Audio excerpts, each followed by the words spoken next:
right. It's time for the Dog and Chicken Show.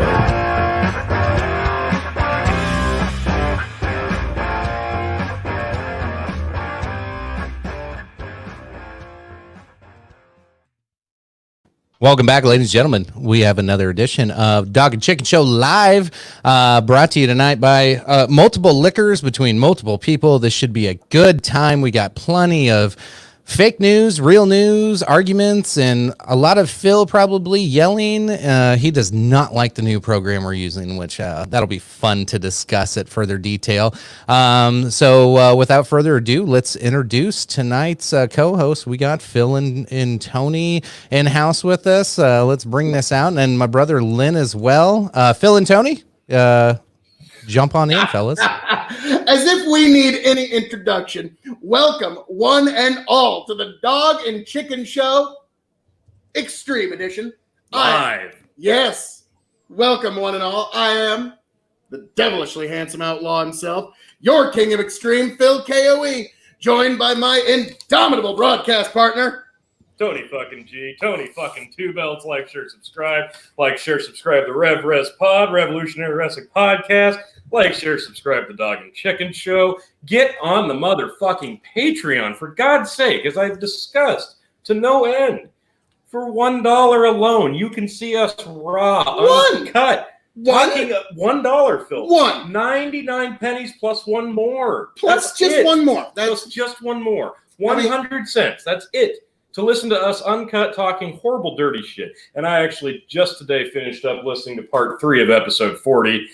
Watching, actually, and there were multiple times where the Patreon would have come in quite handy for the raw, uncut, beautiful footage and disgusting things that our host Chicken says. So, to reiterate my broadcast partner Tony's point here, becoming a Patreon member, it's really probably the best deal in the history of ever, really. So you're just leaving money on the table every day you don't subscribe, because you get the up-to-the-minute coverage and all the happenings here at the Dog and Chicken Show. So, Chicken, Lynn, I'm going to let you guys take it from here, but all you audience members, think good, long, and hard. Yes, long and hard. Lynn, welcome to the show. How you doing? Long and hard. Long and hard. That's how you introduce me. That's all right. I will have to say everything that Phil and Tony said. Yeah, go ahead and do all that stuff that they said, because that was a lot of shit to say, and I'm not going to be saying all that. But thanks for having me. I'm on. Keep watching. Thank you. Next. Fair enough. Of course, and then Phil's all by himself all of a sudden. Tony ran away. I would too. He needs to go get my super fancy 1950s style ashtray. Oh, yeah. You could you could kill a zombie. You remember in Shaun of the Dead, when all he has is the ashtray, he grabs the ashtray and just crams it across the forehead? This would be perfect for that. We're getting there, folks. Yeah. I remember ashtrays. That's a thing of the past. Yeah, that's an old fashioned word, isn't it? For those of you who don't know, this is an ashtray. Yeah, there you go, kids. But you have ash in it. Ash is what comes when you burn something that you smoke instead of clicking a little button on your vape pen. Oh, wow. And smoking is like vaping, except for you actually burn stuff and inhale the smoke from it instead of water vapors. Yeah. Very true. A cautionary message already coming in on the chat real quick. Did Phil just cough? Ah. Are you God, who knows? But I don't believe so. But if so, oh my God, Tony, get yourself checked. Are you practicing social distancing? Nope, that's not 6 feet, fellas. Well, that's Spread why I out. at the table. He's really not going to like the surprise I got coming a little bit. Oh fuck. Oh Jesus. Is it 6 That's inches? ominous. Guys, it's hot. Oh God. Hang on. Oh, what you got there for a shirt? I'm gonna have to zoom in on you here. Stay golden. Stay golden. Nice. Very well done, sir. Very well done. So, Props to my girl Betty White. So, let me ask y'all, gentlemen, what are we drinking tonight? Oh, Lynn, you want to kick off? What are you drinking tonight? Well, out of the skull of my enemies, I have our lovely brand of Guinness, and I'll be Guinnessing it up because I'm a creature of habit, and I drink Guinness. So, fuck it. Yeah, fuck it. Why not? Tonight, I'm sticking pretty traditional. I got a little Crown with some Coke Zero. I'll be drinking that for part of the night. I know how the other night went, though. I jumped over to Scotch. I did pick up a couple of new ones. I got Old Peltini and picked up Jura today. And Phil, we can review that. Maybe I don't know. Maybe I'll crack into that one tonight. But really, when it starts getting crazy later, because I know how these typically go, because we're responsible drinkers and we slow down as the night goes. I doubt that. But it's dark times and dark days, so I got some dark beer. Shiner Bohemian Black Lager. I'll be trying that one out tonight. So I'm actually kind of excited. Shiner Bohemian Black Lager. Oh, dude, that one's good. That one's really good. I have never tried this one, so I'm excited. Several Shiner variety packs, and that was one of the three of the sampler. That one's probably, I don't know if it's my favorite Shiner, but it's definitely up there. It's really good. Yeah. Nice. What are you guys drinking? Oh, me? Well, I'm gonna piss off most of Ireland because I've got my Jameson glass and I've got a bottle of Bushmills. So best of both worlds. There's no one in Ireland that isn't offended. Well done. Well done. It's a time of unity. We need more unity. Let's come together, and I'm going to do that symbolically, just like this. Oh, I can feel the solidarity as each drop pours in, sir. It'll be okay. It's yes. So for the folks watching at home, tell us in the chat while we're getting ready for Phil to tell us what he's drinking. I'm curious what everybody else is drinking. And it's Friday night. It's the end of the world. We all better be drinking at this point. Phil, go ahead. Well, I'm going to get into a bottle of Billet bourbon, aged 10 years. So Bullet's good. I like bourbon. Bullet. What is the proper pronunciation? There's an I in there, so it's clearly not bullet. Bullet. Most people pronounce it bullet. I'm going to look it up. Yep. But I'm going to get into this 10-year aged bourbon, which with the rise of the popularity of bourbon, thanks. But with the rise of the popularity of bourbon, age statemented bourbon is getting a little harder to find these days. So I'm looking forward to this one, folks. Fair enough. Actually, I've got a bottle of this, but the rye version on my shelf that Jeremy picked up. It's actually a pretty good rye. I like the smell. That was my cough. Oh, God. Lynn's got it. Oh, God. You're going to give us a computer virus, Lynn. I had it the last time we were live. Shit, you guys didn't give me nothing then. Oh, yeah, because every time we said something, you'd have to drink if you mentioned the coronavirus. So we can continue that. Yeah, you know what? Let's start that game back up tonight. I think we should do it every time you bring up self-quarantine. No, Rid of that shit. I still don't like the word coronavirus, so I say we keep that as our drinking game for the night. And for anybody listening in and playing along at home, every time somebody says the C word moving forward, we all have to take a drink. I thought it was pretty fun. Ooh, how's this bourbon hitting your nose, T? Not super strong, honestly. I'm surprised. What's the proof on this? I'm guessing it's going to be 40 or 43 at the most. You're not supposed to snort it. Small, 45.6. Okay. So a little higher than normal for how soft the smell is. It's a pretty straightforward smell. Just kind of standard bourbon smell, honestly. Small bit of caramel, not much. A lot of wood. Yeah, a lot of wood. That's really all I'm getting. Well, let's see how it hits the palate, sir. Cheers. Clink. Wow. I don't get to clink with anybody. This is crap. I'm practicing. I'm practicing my proper distance from There's people. something else there that I'm not able to quite get. What are you getting? It's it was on the initial hit. I didn't know this was a liquor review, but okay, we'll go with it. Oh man.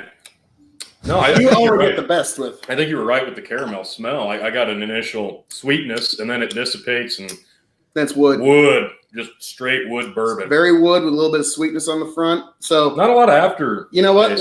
We'll bang this out real quick. Bourbon, brown Giggity. spirit, shelving. Bourbon, I'll give that a solid 3. Yeah, solid 3. I'm gonna give it 3.5. Okay. Brown spirit.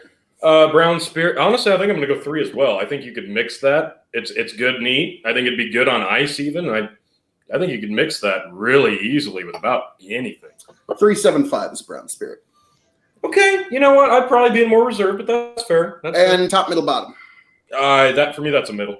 Same here, middle shelf. So moving right along down We're the getting line. so efficient at these. God damn. Yeah, you just knocked that one out in like a couple minutes. That's good, man. We got a bunch more coming up. So real quick, shameless plugs on other podcasts. So we do liquor review podcasts on Revolutionary Wrestling Podcast, and we're doing president birthdays right now, which is kind of the new thing that we got going. So we've had Grover Cleveland and a couple others. What other ones we got coming up, Phil?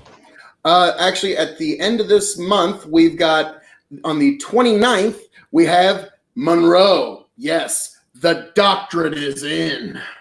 James Monroe and the Monroe Doc. I have been waiting years, holstering that joke, waiting for a good point to unholster that one. So Luckily, you've been flooded with opportunity on podcasts. Yes. To do so. yes, so get ready to hear that line at least 1 or 2 more times during that video. So, but yes, we actually hang on, chicken. Nice.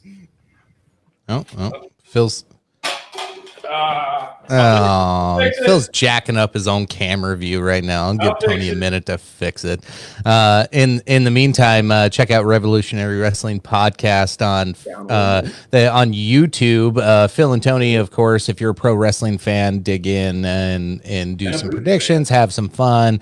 Especially for those that really enjoy pro wrestling, it is entertaining. I'm not as into pro wrestling as I used to be. However, I do enjoy watching their show and their analysis and breakdown. It is interesting to view. And fellas, your camera is still tilted. And Lynn, I don't know what happened to yours. It says Lynn China virus. And I don't see you anymore. Your camera's gone. Oh, see, can you hear me at least, or what? Yeah, I can still hear you. It's just your camera's gone, and now it says Lynn China virus. What happened to you, Lynn? I'm changed my all name to alone China now. Virus. Okay, hold on. How is that? Is that better, sir? You xenophobic. There. Yeah. Well, yeah, I did it for laughs. I turned the camera off just to see, and then it showed my name as it truly was typed in. So that was pretty nice. So it all worked out. Nice. Are they okay now? Yeah, All right. it looks like they're back. Our camera's okay. A little tilted. It's a little tilted. It's got a little work to Okay, do. Bill can talk. I will adjust. It's okay. I'm not a glorified camera hog. All right. A champion is modest and humble. I'll let you get to that. But okay. Actually, I was wrong. On the 29th, it's Tyler. The 29th of next month, April, is Monroe. So at the end of this month, on the 29th. So Phil, real quick, not everybody knows a president named Tyler. So full names, which president, all that good stuff, so everybody can follow along easier. No, I'm not getting into all that. On the 29th, we have President Tyler. He likes champagne. On the 13th of April, Thomas Jefferson was Tony. We're not even close. No, this is not even close. Steve.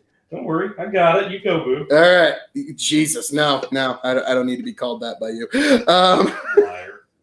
You only get the greatest On the camera work from the Dog and Chicken Show. Loving the live stream. This is why live streams are always a little scary.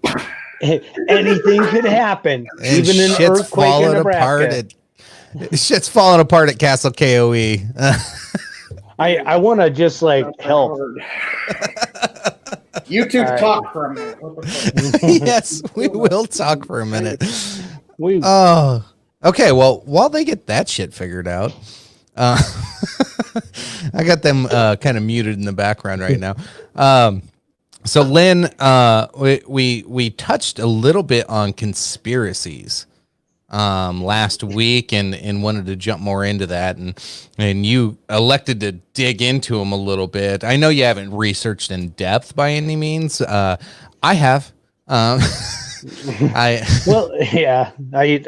just kind of heard a couple things, and then a buddy of mine, an old Army buddy, actually posted a video of this dude. I don't know if he's in Texas or what. He was rambling about how 5G was causing this, and the government was giving you coronavirus vaccines, and the vaccines or the testing was supposed to give you the virus, and if you go and get tested, you're gonna die. And it was some stupid shit. It had been the dumbest thing I've ever seen, and I kind of stopped listening to the app, and then I copied it and just sent it to him. Like, if you want to watch all this bullshit, you go on ahead, because I ain't got time for that. But. Yeah. So more to come on that, folks. A little preview of what's to come later on the show. It looks like we're situated now in Castle KOE. You guys back? Yeah, somewhat. And okay, so back to our subject at hand. On the 29th, we're going to be doing a toast to President John Tyler. His favorite drink was champagne. We also have a couple of guests here at Castle KOE, because my adoring public can never stay away for too long. Aww. So, but yes, on the 13th, Thomas Jefferson, we're going to have a toast to him. He loved Bordeaux wine, and you wanted to do a toast to Thomas Jefferson using Jefferson whiskey. That would be wildly inappropriate. Jefferson was more opposed to the idea of making America a whiskey culture than any other president. He wanted us to be a wine culture, and he saw whiskey as a scourge of any society. So the Jefferson Reserve is not properly fake named. News. Yeah, it's a bit of fake news. Sorry. You tried it though, right? I've had it. Fine bourbon. It was a Christmas present for my mother. She doesn't really get into it much, so I had to make her a bourbon press with it. And yeah, it's fine bourbon. But yeah, Jefferson, not at all a fan of whiskey. He was very much a wine man.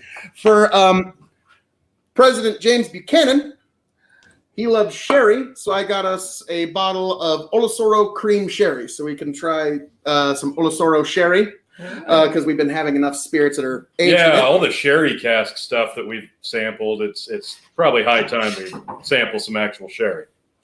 President Grant will be on the 27th of April, and his favorite drink was, again, champagne. He was a man who had really no talent for drinking. Drinking is a talent. I like how you put that. Okay, I basically just have to keep telling Jake off camera, stop it. But Grant had no real talent for drinking. He was a man who, if he had just one glass of champagne, it showed on his face. And his wife always tried to keep him from drinking. Yeah.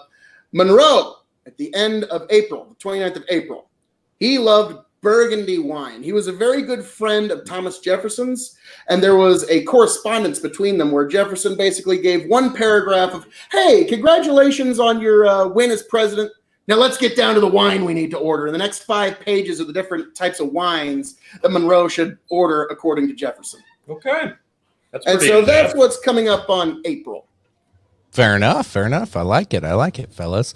So check it out, Revolutionary Wrestling Podcast over on the YouTube, as Bernie Sanders would say, because old people rock, and the coronavirus is going to kill them all, apparently. I said it. Time to drink, fellas. And all your visitors too over there at Castle KOE need to take a drink. Drink when the word Corona gets said. Yep. Whenever somebody says, damn it, yeah. Damn it, that's 3. Oh no! And then Phil spills. Glasses, it all gets saved. Wow. This is gonna be sloppy. Oh, this is gonna be a rough one tonight, fellas. Hey, and if you guys hear any screaming on my end, I can't hear. I got the noise canceling headphones. It might be my 4-year-old. Just let me know. I'll mute my mic. Fair enough. She already went off once. Yeah. No, you muted at the perfect time because I was about to mute for you. So I'll control those audio blunders as much as I can on my end. That is why I do like this new program, is because I am able to adjust on the fly and mute the silly background noises and then the fancy graphics. But you know what I like the most on here is able to connect quickly and easily, whether it be on Facebook or on YouTube with live comments. We're able to view and stream them and reply pretty quickly on there. So I know Phil's got some breaking news that he wants to get out there, but one thing I do want everybody to, anybody listening in, of course, we're playing the C word game. You can't say the virus's name. So play along with that. But then the other one, I really want, what's your favorite apocalyptic movie? We'll get into it later and really break down, what's good, what's bad with, well, I don't know, get raunchy with it. I know Tony's first thought is porn, but, Yeah. Apocalypse porn is a valid, genre, I guess. Well, it's not so great unless you like solo videos, because it's usually like one guy. I mean, girl. Yeah. Oh, that's just for social distancing and stuff. Yeah, sure. Yeah, just for social isolation. You can't see it, but I have my pants off. Oh, God. Hands So anyway, hands up. those just watching in, type in favorite movies. If you get quarantined and you have to stay home, or some of you may be staying home, what is your favorite movie to watch during the apocalypse? We may be overhyping it and fear mongering a little bit. We'll get into that later too when it comes to the fear mongering of not only our government but the press and how they are colliding right now. I love it. It's so fun. Phil, any thoughts on that? I don't know about a movie, but I do have a feeling we're all going to be living Fallout 4 here in about 8-9 months. If things go really bad. If you've ever played Fallout 4, imagine that, except for the music stops in the year 2020 instead of 1956. That's people are looking for scrap anything, the little bits of luxury from yesteryear, big, and we'll see. Hang on, one second. We're a fan of all the Fallouts, according to the crowd. Oh yeah, fair enough. Maybe that's something we should add to the drinking game tonight, was not only with the C word, but maybe we add coughs to it, because I keep hearing random coughs in the background. What? Oh, he wanted to add coughs to the drink rule. Anytime somebody coughs. Ooh. Well, that means all the no coughs, God damn it, because I guess we got a drink. Sorry. All right, well, we're doing this. All right, folks, we have adapted to the virus, and we we're have a kind of sort of nurse in the house, so we're good. I don't know about all y'all. So yeah, I'm hunkered down. I'm in my basement. Yeah, hunkered down. Me, as you can hear, I'm really obeying the whole social isolation distancing thing. But fuck it. We're under 10. We're good. Yeah, it's all you got to do is be under 10, right? Count then if you're under 10. Right? That's what they say. Yeah. Yeah, that's bullshit. That's bullshit, huh? Yeah, it's bullshit. To be under, no, you got to be away from everybody. Technically, there's 10 people. Yeah. It's kind of giving people a false sense of security, man. You got it. 10 people close together. That's too many. It's 10 too many, or 9 too many at least. Yeah. I don't know. Yeah, and like if you're pumping gas, fucking wash your fucking hands when you're done pumping gas, because somebody's dirty ass hands already touched that gas pump. He's like, just think about everything you touch. Wash your fucking hands afterwards. You'll be good. I'm glad you mentioned that. I went to a number of stores today.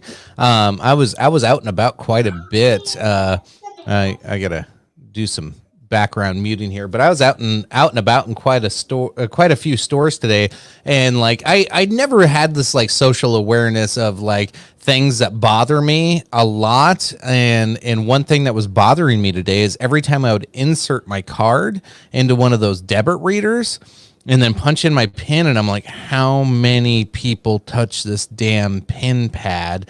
It really freaked me out. And out of all the stores I went to, the only store that actually had hand sanitizer next to the little pin pad for your debit card was the liquor store of all goddamn places.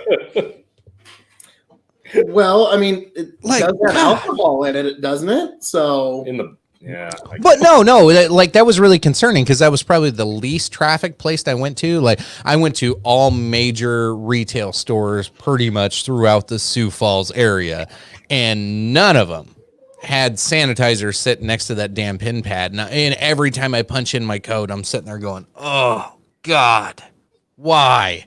Why don't touch you your have face it here?" just like that? Yeah, that's the other thing. I never realized how much I touched my face until this week. Oh shit! Hey, that reminded me. Sorry, there was like a celebrity thing where everybody's like, "Hey, we got to get together and we got to figure this out," and blah blah blah. And it had all these different celebrities getting Is that there. the Like, Imagine song?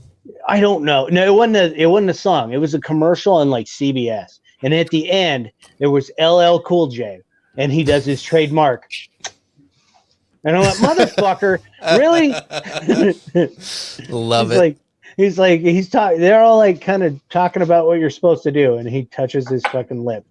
And I'm like, well, I just did it too for the whole thing. But hey, before this podcast, I used a shitload of sanitizer because we have like a big bottle. So I'm good. I'm just letting you know. I'm touching my face after sanitation. I'm good. Doing the I'm right good. thing. I'm re-sanitizing right now. this is my sanitizer. I actually tried a bit of this as a mouth gargle this morning. I heard that now granted, my mouth is cleaner than it has ever been in my entire life, but oh my God, I thought I was gargling the devil's own spit for 10 seconds. You basically were. Phil had never had Everclear until this experience. Yes. I wish we could have gotten it on camera. Oh, we might get there yet tonight, but oh my God. So yeah, don't get me wrong. My mouth has been cleaner than it has probably been in my entire life. But yeah, I had to run to the shower and just blast the shower head into my mouth. That was not enjoyable. Yeah, it doesn't sound enjoyable. But it's good for wiping down my counters and such. Yeah, your mouth still burn? Get a bottle anyway. $15. Okay. So it's cheaper than some hand sanitizer. It is the highest jugs. quality grain alcohol according to the label, so you really can't get a better. Oh, Lord. Yeah, so you guys, oh God, man, I'm still trying to get I mean, this it figured had out. just me in the camera, so that's really all that mattered. Fair enough. I mean, that's what the people are here for. That's why we needed to get the camera right, perfect, so they could get the most optimal shot of the King of Extreme. Because this is the money shot. This is what the people came to see. It's the money shot. Oh, in so many ways. It's gonna be the money shot. Oh yeah. It's So, gonna as I'm known to say around here, all that being said, so chicken, shall we dive right into the deep omnibus topic of the evening? So, before Phil has breaking news, I guess I'll lead you into it a little bit. We're all paranoid. We're all worried. I don't think anybody has had multiple days of normalcy. Maybe you just shut everything off for a day and ignored everything and felt comfortable with the world for a little while. Great. I appreciate it. I think everybody should do that right now. But there's so much going on, and the news is just crazy busy. Every minute something else is coming out. Plenty to show and share and talk about from just today's happenings. We're almost to 20,000 people infected as a country. We crossed. Oh, somebody coughed. Drink. Everybody's got to take a drink. Somebody coughed. Thanks, Lynn. Shit. I took a sip right after I did it. So Asshole. all right. I mean, who said that? What? Yeah. All right. Again, those listening at home, every time the C word, the virus, gets said and somebody coughs, and damn it, Lynn did it again? Did you just cough again? No, I cleared my throat. I went. Oh, okay. I'll let you That's not coughing. That's clearing your throat. Anyway, So back to where I was. The whole world's scared. Everybody's worried about what's going on. So, of course, tonight's show will make light of a lot of things, but we're going to talk about some serious things too. Phil's got some info. I think we've all seen the reality of this playing out. And 3-4 weeks ago, we were probably all kind of laughing it off, like, yeah, this is another SARS. This is another whatever. You name the damn thing, but this is real now, and it's gonna get more real. And Phil, I guess I'll lead you into, this is getting more real. And you heard some news today that was a little alarming to you and probably a lot of our listeners. So take it away, sir. Well, this came from a very confidential, reliable source of mine. There's folks that they've got their connections like the CIA or the Pentagon or MI5. Well, then there's folks like Phil KOE who've got connections that run even deeper. So this, the names have been changed to protect the innocent, but this is some information that came down from a very good, close, let's just say associate. Yes, there we go. A good associate of mine who works at a major pharmaceutical chain. And we'll leave it at that. But this was an example of a letter that was presented. So to give an idea that there's a potential quarantine coming down the pike for us all. The individual presenting this document is an employee of major pharmaceutical chain at one of our store's distribution centers or call centers in the area. As you're aware, with even the recent restrictions on work and travel outside the home, our pharmacies remain open during the COVID-19 outbreak to provide services and products to our communities. All our team members play a critical role in providing patients and customers access to care, products, and services they need during the COVID-19 pandemic. This individual is a part of the Walgreens, let's say CVS team that supports this effort. Their work in our facility is, well, I was about to say, if you can guess major pharmaceutical chain, it's one of two. This individual is part of the team that supports this effort. Their work in our facility is essential in supporting our community and providing essential prescriptions and other commodities during a state of emergency. If confirmation of employment or additional information is required by a company representative, please contact and then the name of the representative.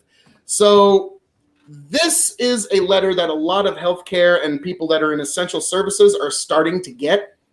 And this is basically their pass should there be a major quarantine. This is their only way to get back and forth. And these letters are starting to be issued to people in essential services. Now, the person that got this letter, they didn't seem all that concerned by it, but that's the world they live in. So all of us out here are like, that's a thing. That's wow. So what I'm getting at, folks, is this is a Dog and Chicken Show exclusive that there is potential, at least in our own area, that the quarantine is now being sincerely considered by government officials. So breaking news. This is breaking news. Thank you. I've been wanting my own breaking news graphic for so long. Yes, breaking news. The government officials of our particular little stretch of God's own green earth are considering a quarantine of all people. It's being considered. It hasn't happened yet, but it is being considered, and you should all be aware of it. So get whatever food, shit tickets, or whatever else you might need to get yourself through the coming potential quarantine. And I heard a cough. Upset. Yes, my dog, my little Churro, was very upset by this. Isn't that right, Churro? So, yes, what we need to understand. Quarantining him. Yes, he went to the. We've been social distancing. We had a cough there, so quarantine. Drink. Man. Hey, it's gonna happen all night, man. I still got it. You got corona? Damn it, Phil! Damn it! Every time I got corona, we have to take a drink. So I say it again. I got the pollen allergy virus, or whatever you want to call it. So that did cause me to pour my first glass of scotch for the night. Thank you. Nice. What you drinking? Jesus. I'm still working on that Oban Little Bay. It's fun stuff. It is very fine stuff. I did pick up a couple other as my prepper ways are. I do have a couple of new ones to introduce tonight. Yes. I picked I'm up. interested to hear more about this one. This one looks intriguing. I picked up Jura Superstition. It's a kind of a cool little bottle. So that off to the side, I guess it talks about the taste here. Crafted from a selection of finest aged Jura single malt whiskeys. It talks about spirit, whatever. The taste of tangy cinnamon, ginger spice, honey, and whispers of salty sea spray, rich coffee and roasted chestnuts. I'm excited. I'll try that one out. I might wait for you fellas to get your own bottle of it to compare and work with. And then we can do a liquor review. And I also got Old Poltini, which is known as more of a sailor scotch or a seaman scotch. So that sounds weird. What? Seaman scotch. They- You're drinking semen scotch? Seaman scotch, I guess, is what I would call it. You had me at semen. Jesus Christ. Jesus Christ. I did just try the Everclear hand sanitizer method. It's a little dry, but it does work, actually. Need some aloe vera with it. So let's get an update on this whole C virus and beer flu pandemic going on across the world. Let's see if it'll let me add the screen here. So this is the Royal Lab Stats live stream that we showed on our last one. This one seems to be ahead of all of the news sources. So we're at about 19,650 cases, 263 deaths with 147 recovered. So probably one thing I would want to call out on here, and they like cycle through graphs slowly. I'm not going to make everybody wait for the graph to show up, but yeah, everybody's heard on the news about the curve, right? We've all seen, like, we don't want to go like this. We want to level this off. It's not leveling off right now when it comes to cases. Now, new cases are skyrocketing. There's reasons for that. Because we're testing more, right? It's obvious. You're going to get more cases when you test more. So that does say, it is alarming that you have 20,000 cases, and when we live streamed last time we were at 4,000. So that wasn't that long ago. It was just a few days ago. Now we're pushing that 20,000 mark, but the deaths are so minimal. That's the curve that I've been watching, because that's the curve that has actually gone to that flat line. So yes, the cases that are positive are skyrocketing. There's a ton. There's a shit ton, and it's going to get more. When it starts hitting that 30 to 40,000 mark, I think that's, where Phil alluded to some of that possible, breaking news of some of those extended quarantines and more of a bigger government reaction. I could see that coming when we hit that 40,000, which, folks, that's probably Monday. I'm just going to be honest with you. That's going to come quick. But the death toll is so low right now, which is a really good sign. When you compare it to every other country, it is so small, and the little line that you show on that one is already tapering off to where, in comparison to everybody else. So that's good news. Good news is people aren't dying because we have good health care here in America. It may be expensive. We all might bitch about it, but it's good. Now, you're going to get infected. A lot of people are going to get infected. So it is what it is. Phil, do I need to drive down to Shickley and come beat some ass? Because you keep having to shut some people up. It's really just one, but I think I'll get him under control here. Don't worry, sir. But this miscreant ne'er-do-well did raise a very good point, so I will have to bring that up. And that is, if the letter that I read holds true, that we are going to be under quarantine and that these essential services are all that's going to be open, it will be the National Guard that gets deployed to keep everybody in place. So it's not just going to, don't think it's just going to be, Officer Tenpenny down the street that like, oh, he's just going to sit on the highway and he'll stop no, there will be National Guard posted pretty much between almost every town. So get your shit together, get it ready, get whatever you need. Yeah. That's Get what I'm ready doing to tomorrow. and that's what I'm doing. Now, hold on. Prep, and so I'm just making cocktails for this apocalypse, and this one is just a classic, a tequila sunrise with a little bit of Jose Cuervo. It's a very easy cocktail. If you're at home, you can make it with me. Take 1 ounce of tequila. Everybody that has all these essential ingredients Yes. right there at the ready. Take a little bit of orange juice. Top that off. A bit of orange juice, I suggest. And then I like to use just a touch of sweetened lime juice. Just me. It's a good flavor. It's a good flavor. Just not much. You just want a dash. Just a dash. There we go. That's probably plenty. And then you don't want to shake it up or mix it because you want that good sunrise effect. Oh, this is so fresh. I got to open the seal. So this is fresh grenadine. Break the hymen on that bit. Sorry. All right. I mean, if I got to. Working blue, folks. And then to give it that sunrise effect. Yes. There you go. Bloody. And so there you go. Just another tequila sunrise. And that is how I'm going to drink in style through this particular apocalypse. So, And it gives you a healthy dose of vitamin C, folks. Yes. Essential in this entire time. Yeah, because none of us have seen the sun. drinking to our health. That's what I'm doing here, folks. Or is that vitamin D? Right? No. Thank you. I was just toasting your direction. Okay. I'm like, no. I mean, I'll Alright. mix one for you. No, I'm Jesus. good. It's okay. I'm just, How about we all just toast and have a drink, and I'll just say Corona. yeah, this is Wait, hold probably on. Time to be getting fish bowls at Duffy's in Lincoln. Just saying. I was trying to stop you from saying the word so I can do this. Okay, well, we got two drinks now. Yep. It's a problem. That goes down way too easy. Yeah. But so Woo-hee. what we're getting at here, folks, is if you think this is some nonsense, oh, nothing's going to happen, I don't have any need to prepare, might be time to get some final preparations in order.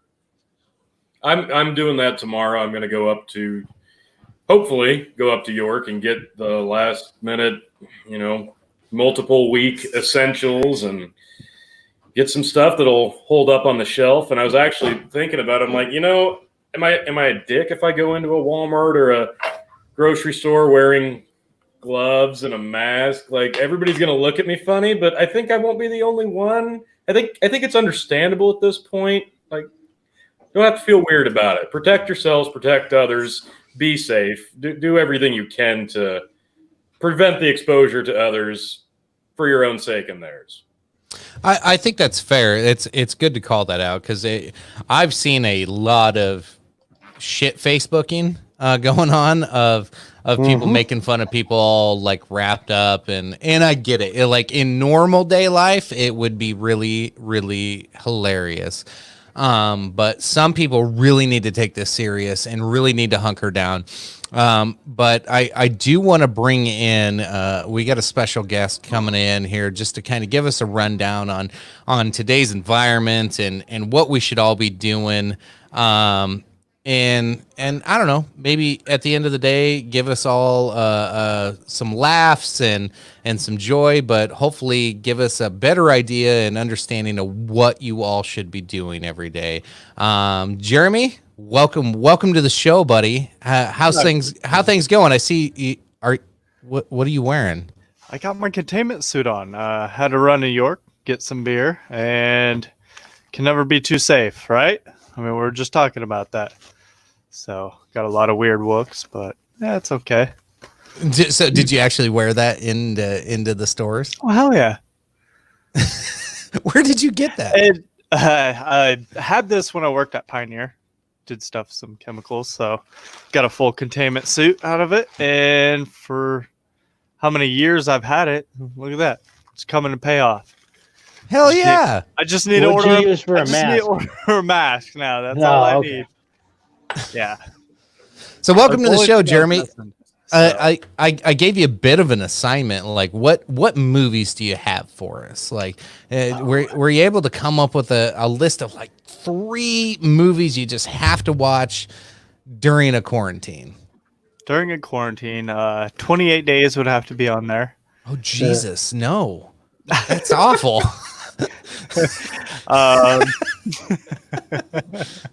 Let's see. I think I'd have to go and watch some good Pauly Shore movies. Son-in-Law, Insano Man.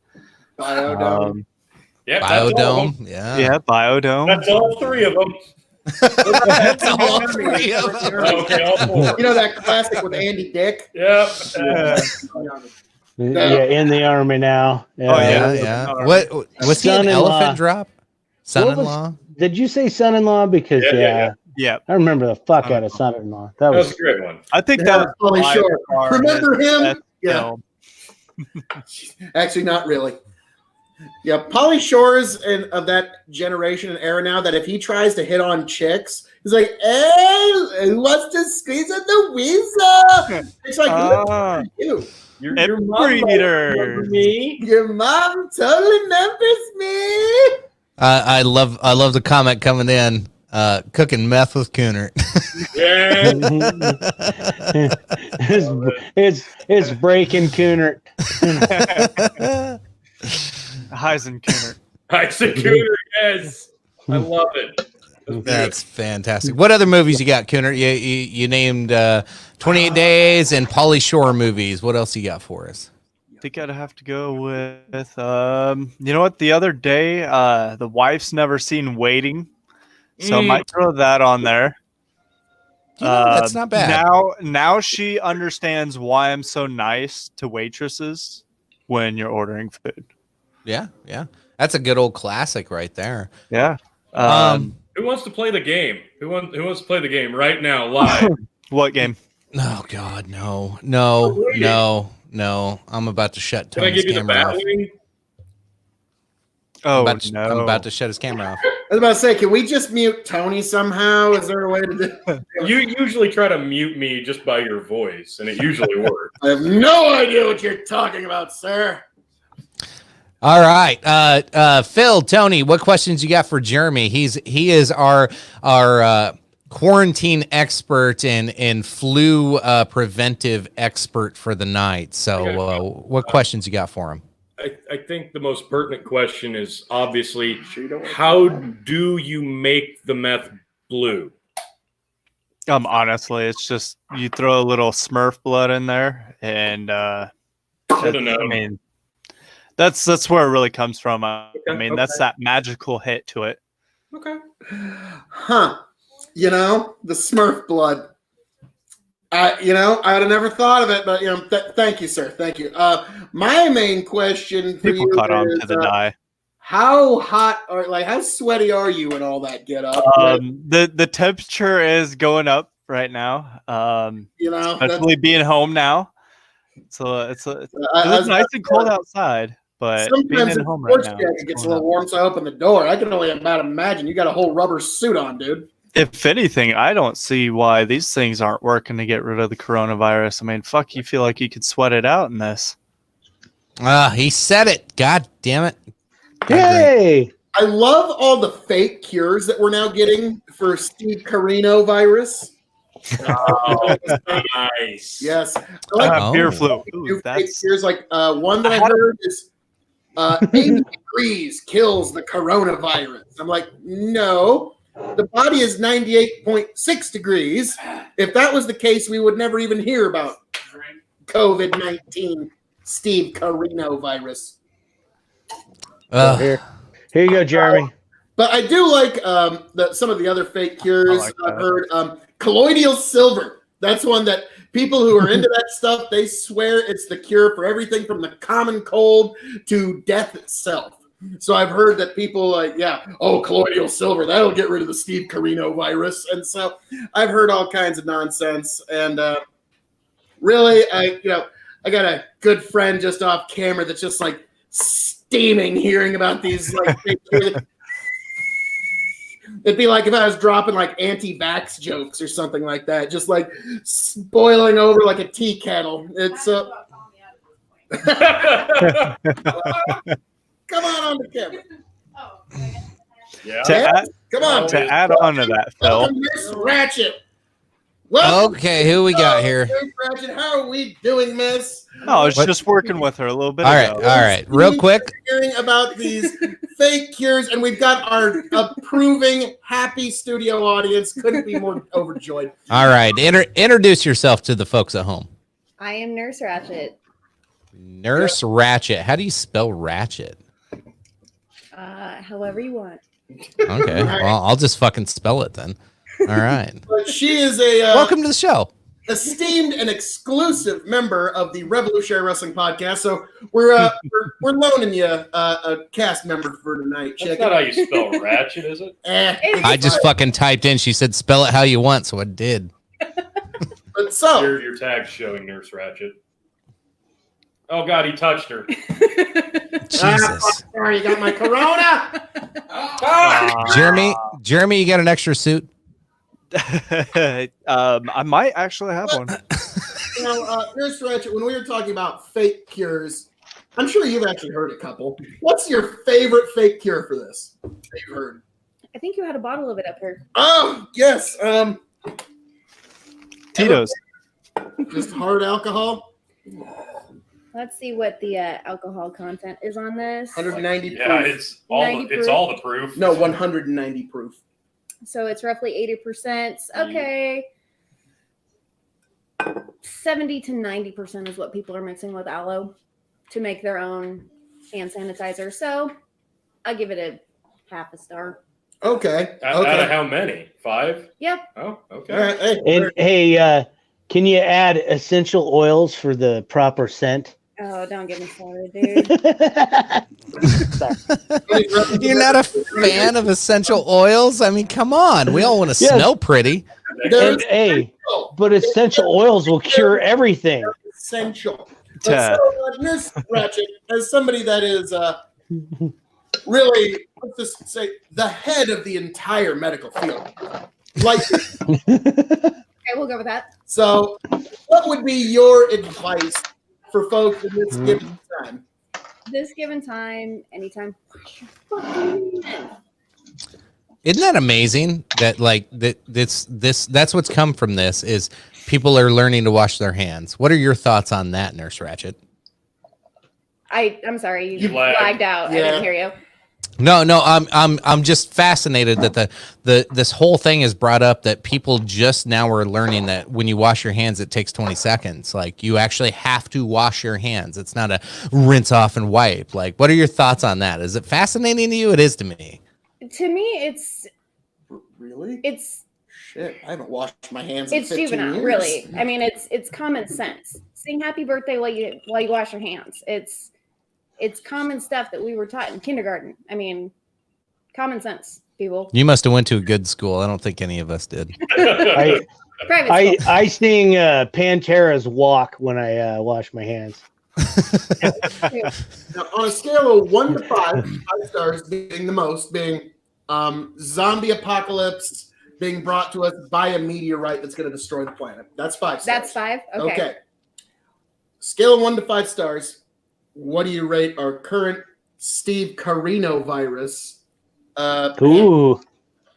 Given that we are in a rural community, I have daily updates for you. I'm still at like half a star. If we lived in a bigger community, Kansas City, Dallas, a huge population, I'd probably be a little worried. I'm really not. If we were to pop you into New York City right now, New York, what would your star scale worry be? Oh, I'd be buried in my fucking basement. Yeah, all right. There you go, folks. New York. Our hats off to you. We're gonna be hoping for you. So, all right, good to know. This is more of a contextual worry, I suppose. For where we're sitting, it hasn't gotten to us bad. No, we're yet. so sparsely populated where we are that it hasn't really hit us as a community yet. You still see most people still going to their jobs, doing their daily routine. Not much has been affected other than the purchasing experience of trying to buy essentials like toilet paper. That's That's across the globe. Well, not the globe, because apparently all the other countries didn't freak out like we did on toilet paper. It's Yeah. it's a They're problem. still using their hands. It's a problem of the media. If honestly, the biggest panic is coming from the people themselves, not from the actual virus. Yep. Like Tony said a couple episodes ago, the real thing to worry about, the real problem is going to be the fear, not the virus. You know what I have a fear of right now is Jeremy having to sit here in that suit any longer. What's that? Well, I'm actually about to take it off because I just ripped one in here and it got really warm. Hey, you know what? Actually, That's why Jeremy, a little bit ago I was like, "Uh-oh." Jeremy, Lynn. I feel like I want to be in a sewer and I want to lure you in with like a little red balloon. And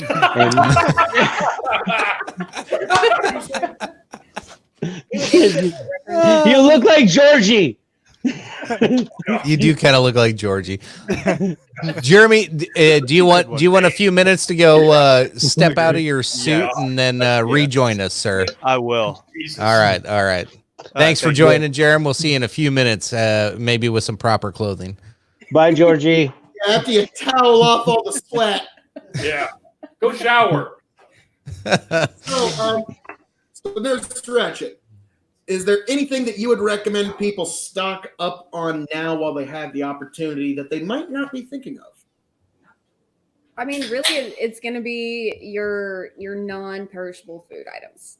That's really what it boils down to. If it turns into something where you can't leave your house, there are still going to be those people that are able to make those runs for you, or you're going to have those options to have things brought to your house. I mean, that's the reality of it. You heard it here first. Buy stock in Spam.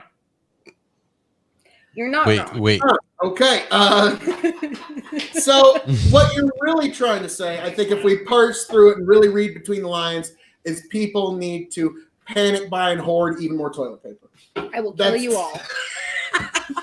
I think that's what you're really trying to say. When we break it down to its most base, Arkham's razor cut out all the nonsense. Oh, you make it really hard to be politically correct. You know that?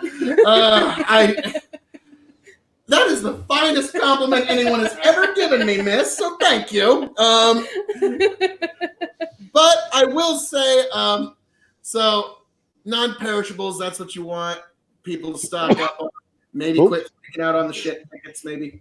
Damn it. No reason for it. None whatsoever. He said it, didn't he? No, I coughed. Oh, that's what it was. Okay. Drink. Hey, it was my integrity that gave it away, I guess. I don't know. Sorry. Integrity Farms. So, Integrity.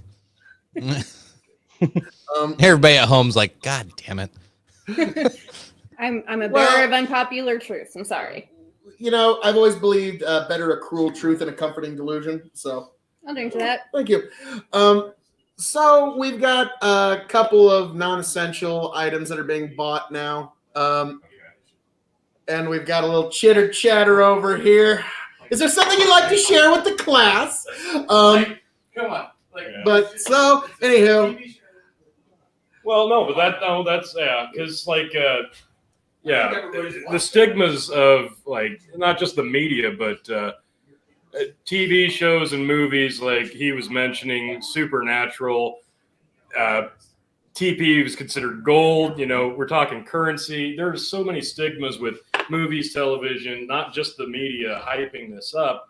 That people fall into a groove that they feel is comfortable. They have it's an inner fear that they have in the back of their mind of what they need when shit hits the fan and they're stuck in their house. And apparently toilet paper took off like a fucking snowball down a mountain. And as soon as somebody shared the first post of an empty display case in a Walmart somewhere, that spread like wildfire on social media. So everybody freaked out and started doing the same thing. It's a domino effect. We're very much sheep in our nature. Right. Yeah, I discussed it last week on there. It's we're all followers for the most part. You know, some of us are ones that'll charge ahead on things, but most of us see something and react to it and have it's ingrained in us. It's in our DNA. It's just something that's going to happen. However, it's the ability to, and it was fascinating. I was actually watching yeah, she ran by already. I was watching a podcast today that like, and I want to look more into this, but there's some people that, you know how most of us can sit there and have an inner dialogue in our brain, and like you can hear yourself talk to yourself a little bit, and you can have that dialogue. They make There's sense people. of that. No, There's- I just talk really loud out loud for everything. So Yeah, right. I know Phil just talks out loud about everything. Yes, but no, there's asshole right now. Oh wait, is that Jesus. that There's loud? you're ruining the dialogue. Jesus, fuck, man, calm down. There's Nurse Ratchet, as you were saying. Well, and I feel like this is maybe a communal thing, especially around this area. Okay, we need to kind of look to our elders in this particular situation. Okay, I'm going to go back to the toilet paper thing. I was actually having a conversation with my grandma, and she's like, I don't know why everybody's freaking out about toilet paper. We live in Nebraska. Have you met corn leaves? Ugh, a little scratchy. A little scratchy, but you know what? Works in Worst a case pinch. scenario. Yep. But Well, I think the main reason that the toilet paper is disappearing to the rate that it is everybody's remembering the economic collapse in Venezuela about 5 years ago. And to this day, to this very minute, they are still having a hard time acquiring toilet paper. And in the nation of Venezuela, having toilet paper is kind of a status symbol. Like, you're well connected enough that you could actually get the toilet paper. Holy shit. You must be Mr. fucking Don Juan Cock of the Walk. So that's the main reason why I think people are doing it, is because they remember an economic collapse of the last 5 years ago. But how many people are that socially aware? dude, I mean, in all seriously, reality, how many people are that socially aware of something that happened in Venezuela? no, nobody is. Nobody is. You're absolutely right. I'm sorry, I Socially. didn't get that. I said you're absolutely right. Nobody's aware of what's going on in Venezuela. Nobody in this country gives two shits about Venezuela, and so the fact is null and void. Phil, I'm sorry, she's right. It's nobody cares. We care about ourselves. the chicken, I'm sorry, but that's absolute nonsense. The empty shelves across the entire nation prove me correct. I'm That- sorry. No, the empty No, shelves. We are It's just a coincidence. We are a herd creature, and when the herd gets scared, doesn't matter. Not caring is not going to be enough to protect you from the truth. Thinking it's not a big fucking deal is not going to be enough to protect you from the shortages. So You're right. We are herd creatures, but it's not because of Venezuela. Jeremy, what are your thoughts on here? We get to have Jeremy out of his What it teaches you. out of his biosuit. We're turned into Jeremy. Phil, you get to talk enough. Hold on. Let's have Jeremy's opinion for once. Jesus. Well, when you express a right one, I'll be quiet. No, you won't. No, you won't. About having a valid point. All right. Jeremy. In fact, always do. But thank you, miss. Jeremy, you're up. I think we're I'm not gonna say all of us in this country, but most of us were pretty selfish. I mean, a lot of people don't even care about what other countries are doing or their problems. There's only a certain amount of it.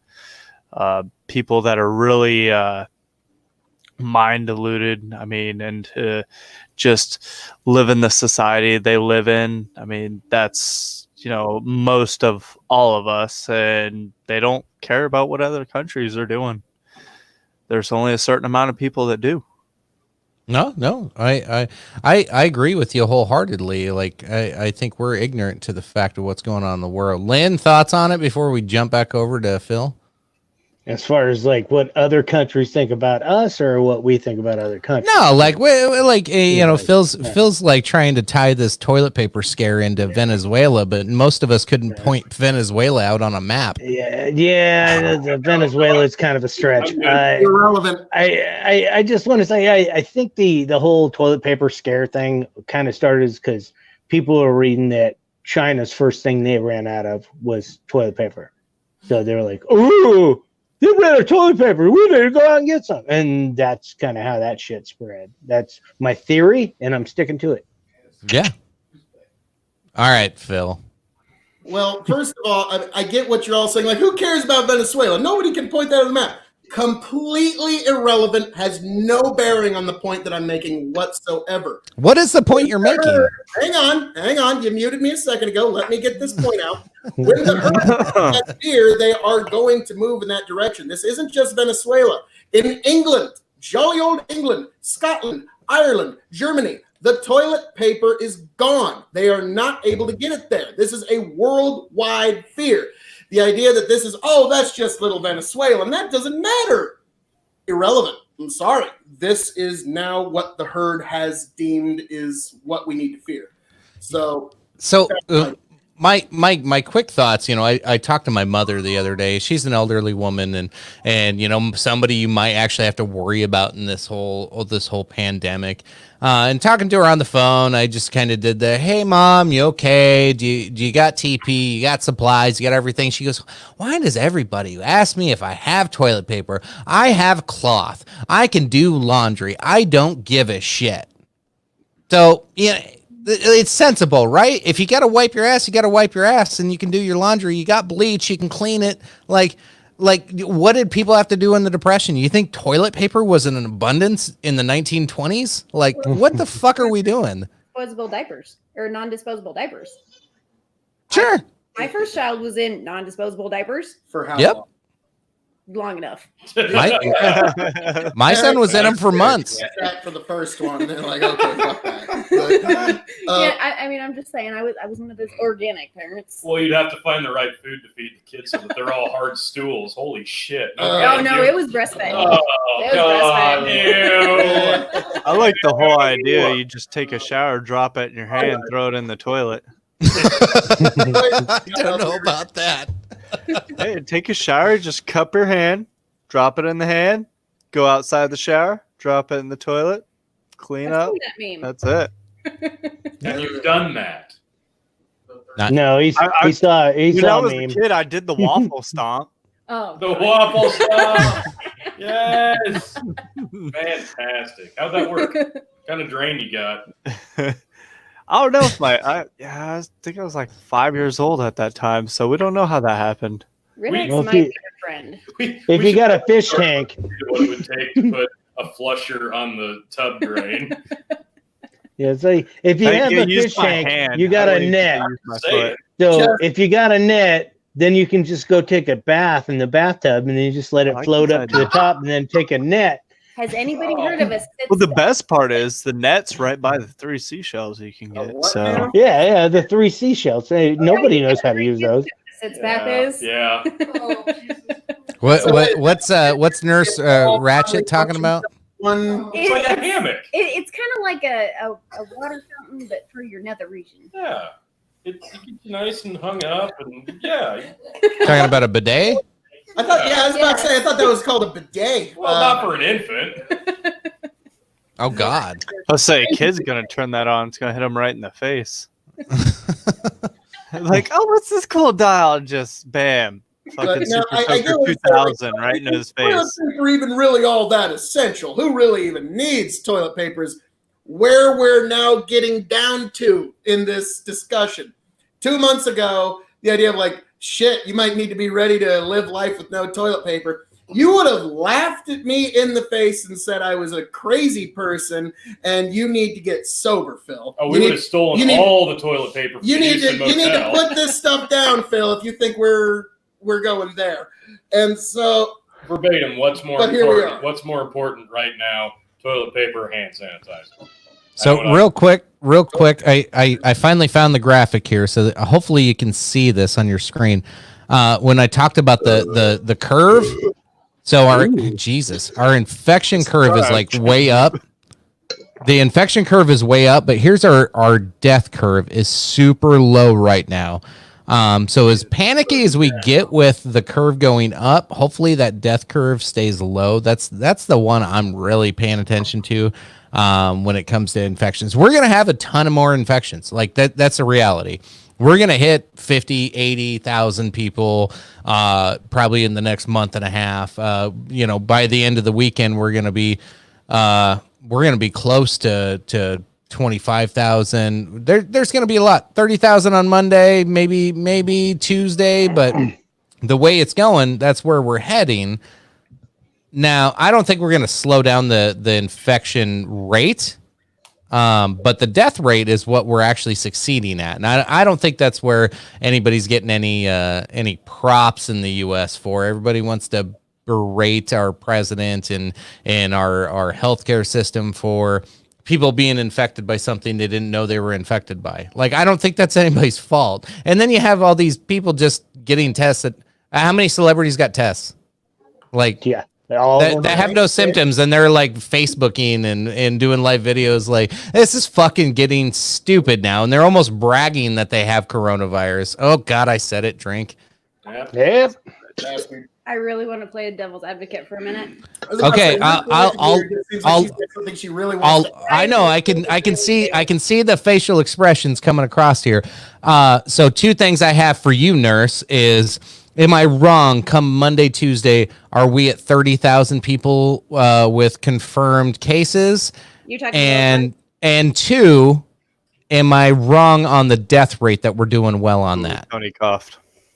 I do agree the death rate. Yes, you're absolutely correct. Absolutely. The curve is very skewed. And this is kind of where I was going to play devil's advocate. Okay. And maybe you can pull up the stats here. Let's look at STDs in comparison with that very stat that you pulled up earlier. Oh my God, are you CNN? CNN tried to make this sound like it was an STD last week. Jesus. I'm in a position to have an outsider's perspective compared to normal society. Okay, so in comparison to an STD, where are you getting at? Like, will it not be at 30,000? The contraction rate is ridiculous compared to the death rate. But there's so many people out there, as you said, that don't know they have it. And sometimes those that do and get tested kind of make a joke of it. Yeah, sure. We see it on the news. They're out partying at beaches. Oh, the basketball player. What's his name? No. He did that. Yeah, was that the guy that went and remember his touched name. like all the microphones? Yeah, Being a dick. Yeah, it touched all the mics. Guy or whatever Because he didn't think he had it. I He guess, figured, it was. and I guess So, my point in making that point was the blowing of things out of proportion. Sure. Yeah. Okay, So there's how many millions of people walking around with STDs? Most of them don't even know, and those that do aren't buying up all the toilet paper. Hell, how many in this room? for example, right? I get it. So like you get it like there's a certain amount of percentage of people that have like what is that, HPV or what is that? Either way, you can fucking have it and not know it, but the ones that know it, they have dick warts. And you know what I mean? That's pretty much it, right? I'm the one that says things and just No, I love it. I feel kind of bad. I feel like I pirated your What did I podcast just here. fucking- No, this is Did I this just is all coin a good. phrase that nobody's ever heard? I'm sorry. Did I just coin a phrase? I'll take it. I don't know. I was just dick happy warts. we talked about dick warts on the podcast live. This is great. I thought those were fucking razor. We're bumps. we're only a fucking hour into this. This is going south. Yeah. The dog and chicken shop. Thank you. Are we Hey. gonna do a potty for this? Oh, and I'm sorry, nurse. I feel like at this point we could probably get Nancy Grace to run for money. Easily. I can't stand her. Lynn Like, says we're dick gonna warts, get and we get like 5 more viewers. It's coverage great. with expert witnesses. I Big mean, brain. Isn't that put in my disclaimer? what disclaimer's that, miss? I am not a licensed healthcare professional. This is all fucked up. Oh well, her credibility she is CNN. Jesus. Hello, nurse. There's attachments to the medical field, we'll leave it at that. And did somebody just Animaniacs? Hello, nurse. You fucking hell. That is wildly inappropriate, that. sir. I've been I waiting am for wagging that. my finger at you. Outstanding. So did you guys watch Trump's press conference today? It caught a lot of news. It caught a lot of buzz with the argument he had with the reporter there. Did you catch that? The border. Can't say I have, sir. I actually don't watch the news. Are you talking about with calling them racist about closing the China border? Yeah. Well, Yeah, I it caught was on to that. not only that, it was more of So the reporter had called him out on, are you?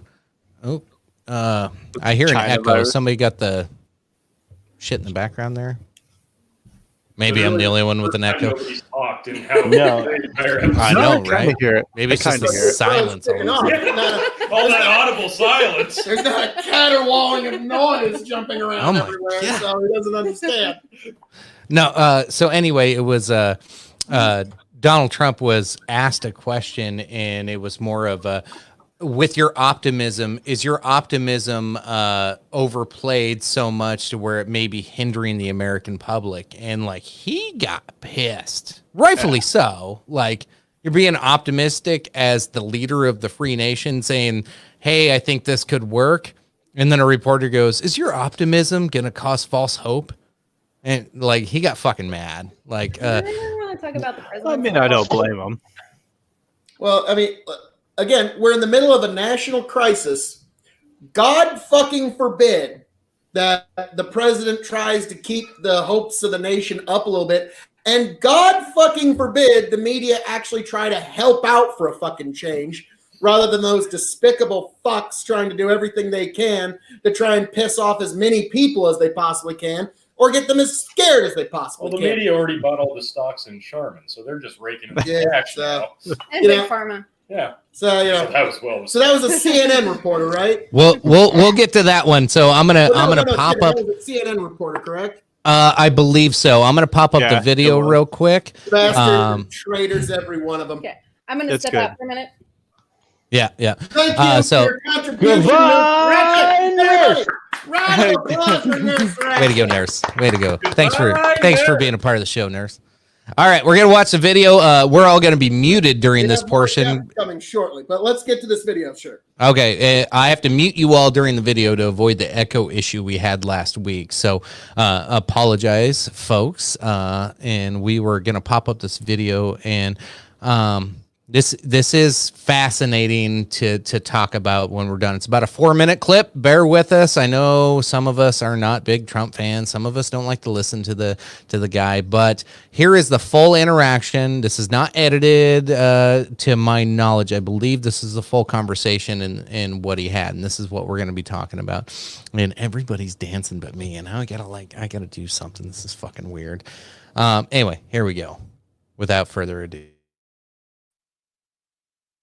You said there is no magic drug for coronavirus right now, which you would agree. I guess on this issue, I think we only disagree a little bit. Sorry. I disagree. Maybe and maybe not. Maybe there is, maybe there isn't. We have to see. We're going to know. Is We're it gonna have possible? Is it possible that your impulse to put a positive spin on things may be giving Americans a false sense of hope? No, I or don't think so. misrepresenting the I don't think preparedness so. right now? No, I don't think so. I think that, I think it's got, no, I know. The not yet approved drug. I mean, Such a lovely question. Look, it may work and it may not work. And I agree with the doctor, what he said. May work, may not work. I feel good about it. That's all it is, just a feeling. I'm a smart guy. I feel good about it. And we're going to see. You're going to see soon enough. And we have certainly some very big samples of people. If you look at the people, you have a lot of people that are in big trouble. And this is not a drug that obviously, I think I can speak from a lot of experience because it's been out there for over 20 years. So it's not a drug that you have a huge amount of danger with. It's not like a brand new drug that's been just created that may have an unbelievable monumental effect, like kill you. We're going to know very soon. And I can tell you, the FDA is working very hard to get it out. Right now, in terms of malaria, if you want it, you can have a prescription. You get a prescription. And by the way, and it's very effective. It works. I have a feeling you may, and I'm not being overly optimistic or pessimistic. I sure as hell think we ought to give it a try. I mean, there's been some interesting things happened and some good, very good things. Let's see what happens. We have nothing to lose. You know the expression? What the hell do you have to lose? Okay? so what do you say to Americans? Sir, nearly 200. I'll spell up. John, Nearly go 200 dead. What do you say to the Americans who are scared, though? I guess nearly 200 dead, 14,000 who are sick, millions, as you witnessed, who are scared right now. What do you say to Americans who are watching you right now who are scared? I say that you're a terrible reporter. That's what I say. I think it's a very nasty question, and I think it's a very bad signal that you're putting out to the American people. The American people are looking for answers, and they're looking for hope. And you're doing sensationalism, and the same with NBC and Comcast. I don't call it Comcast. I call it Concast. Let me just for whom you work. Let me just tell you something. That's really bad reporting. And you ought to get back to reporting instead of sensationalism. Let's see if it works. It might and it might not. I happen to feel good about it, but who knows? I've been right a lot. Let's see what happens, John. Can I get back to the science and the logistics? You ought to be ashamed of yourself. Do you really You ought to be ashamed of yourself. Wow. Let me get you all unmuted here. So there was a lot to unpack there. Got some claps coming from Phil. Done, Trump 45. That is Agreed. my motherfucking president. Yes. Fuck My that ninja. guy. All you're trying to do is sow fear as much as you possibly fucking can. What do you say to the people who are terrified? People are terrified. They better be scared. If you're not scared, you better be fucking scared. What do you say to them, Trump? Trump was absolutely right. You're a terrible fucking reporter. You shouldn't even have a job there. The only reason he has a job there is because the bosses at CNN agree with his politics. So, Yep. yeah, thank you. I love my President 45. He is perfect for America. That's my take on that. Yeah. Go ahead, I just Jeremy. look at it this way, like how put the reporter in his shoes. So, like, the reporter got to deal with this new virus and try to make things better, figure all these other things out. I guarantee it, he wouldn't even know half of the steps that Trump's already put into there. I just look at it that way. It's like, you look at it like you got to fucking control our country. Your hands are in our country on controlling most of everything. So it's like, it's like, come on. It's like, why would you put a scarce out there? You're making more of a scarce than anything. Why do you think that is, though? What do you think their purpose is in trying to get a scare going? It's just it's more political shit for them. It's just more feed for them. It's like teasing a dog and giving them more food. Tease them a little bit, give them some more food.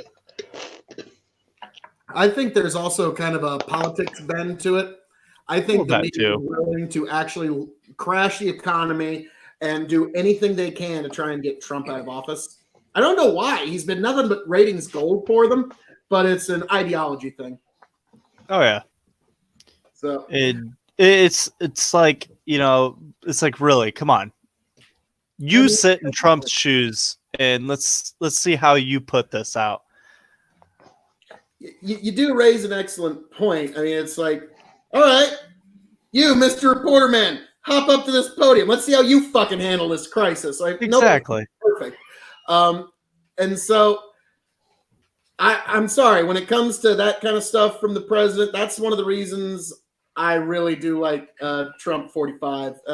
That kind of shit. When the media's trying to play some kind of game with the American people and he just blatantly calls it out.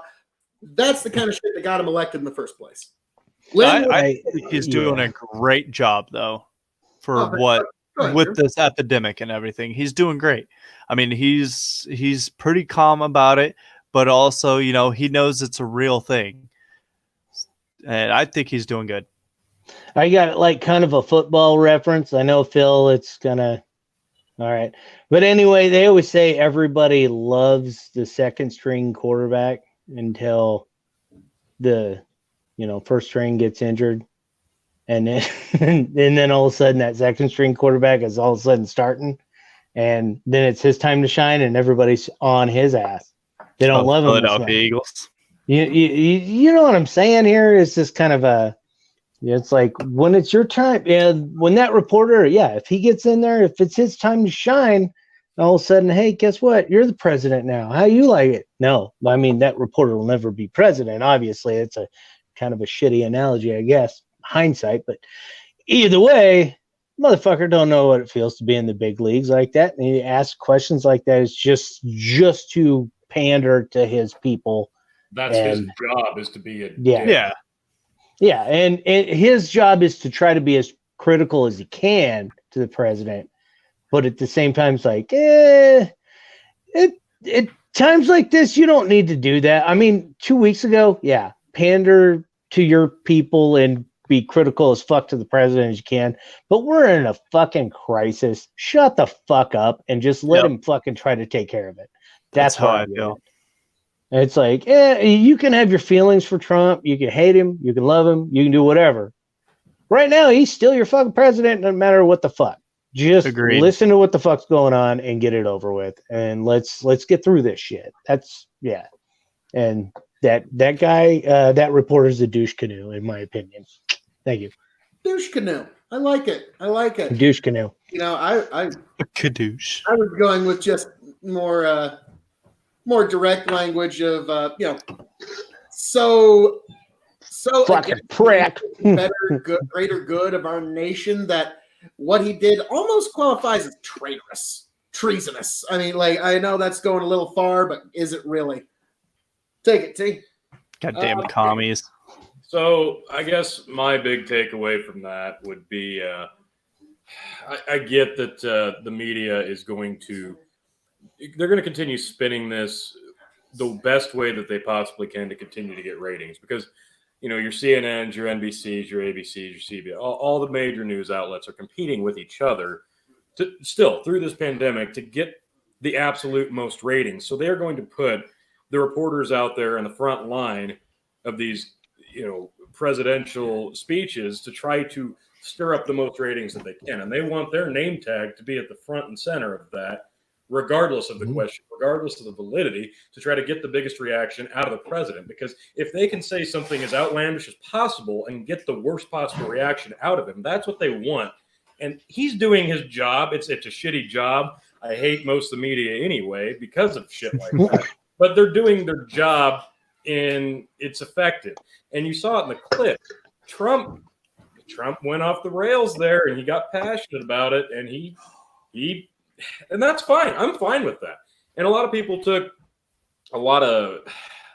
they had a problem with the way Trump was downplaying it. My thoughts on that were, well, if he's overplaying it, 2-3 weeks ago, if the president's buying into the hype too, that's going to cause even more mass hysteria. So I'm kind of glad he didn't get caught up in it as well, because if he's getting caught up in it, the media is going to jump all over that too, and that's going to cause even more fear, more hysteria. So if we could prolong the hysteria as long as possible, that's a good thing in my opinion. And I'm fine with him tearing down a reporter, because that's their job. Tear him up. Go for it. Right. Hey, I got a question. If anybody can fact check yet, did he get on Twitter the other day and say anything about giving out money to people and blah blah blah? But if you had hashtag not my president, I ain't gonna give you nothing or something like that. Because I saw it on Rogan or something like a couple days ago, and I don't know if he got that fact checked or not, but it's something I don't know if anybody's actually looked into or not. I just kind of it hit me in the head and just wanted to know. I avoid most of the Twitter stuff myself, just because it's Twitter. It's a shit. It's just what you're thinking of. Yeah. It's thoughts put on a keyboard, unfortunately. But the thing with Trump and Twitter, that was the other big thing people I saw bitching this week about, where he'd go out in these press conferences, he'd say one thing, he'd say we need unity, we need to come together, we need to do this, and then they'd say, well, he goes to Twitter and he completely ruins everything he just said. He's a hypocrite because what he says on Twitter completely tears down everything he just said in a press conference.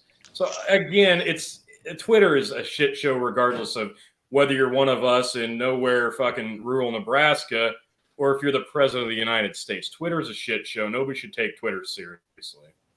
It is kind of the cesspool. Don't even use it. Thoughts, to be frank. But now I don't know if Trump tweeted that. I don't really know. in regards to the payments, I've heard a lot of different things about that. I've heard $1,000 per adult, $500 per children. I've heard $2,000 per adult, and that's it. I've heard different things, but we'll see what it all ends up at. So, the final thing that I seen that it was supposed to be at least 1,000 per adult and then 500 per children. So a family of four would look around about $3,000. But there's income restrictions on that, right? Yes. Of course. Yes. 70,000, It comes down to the wealthy side to compared very wealthy to mid.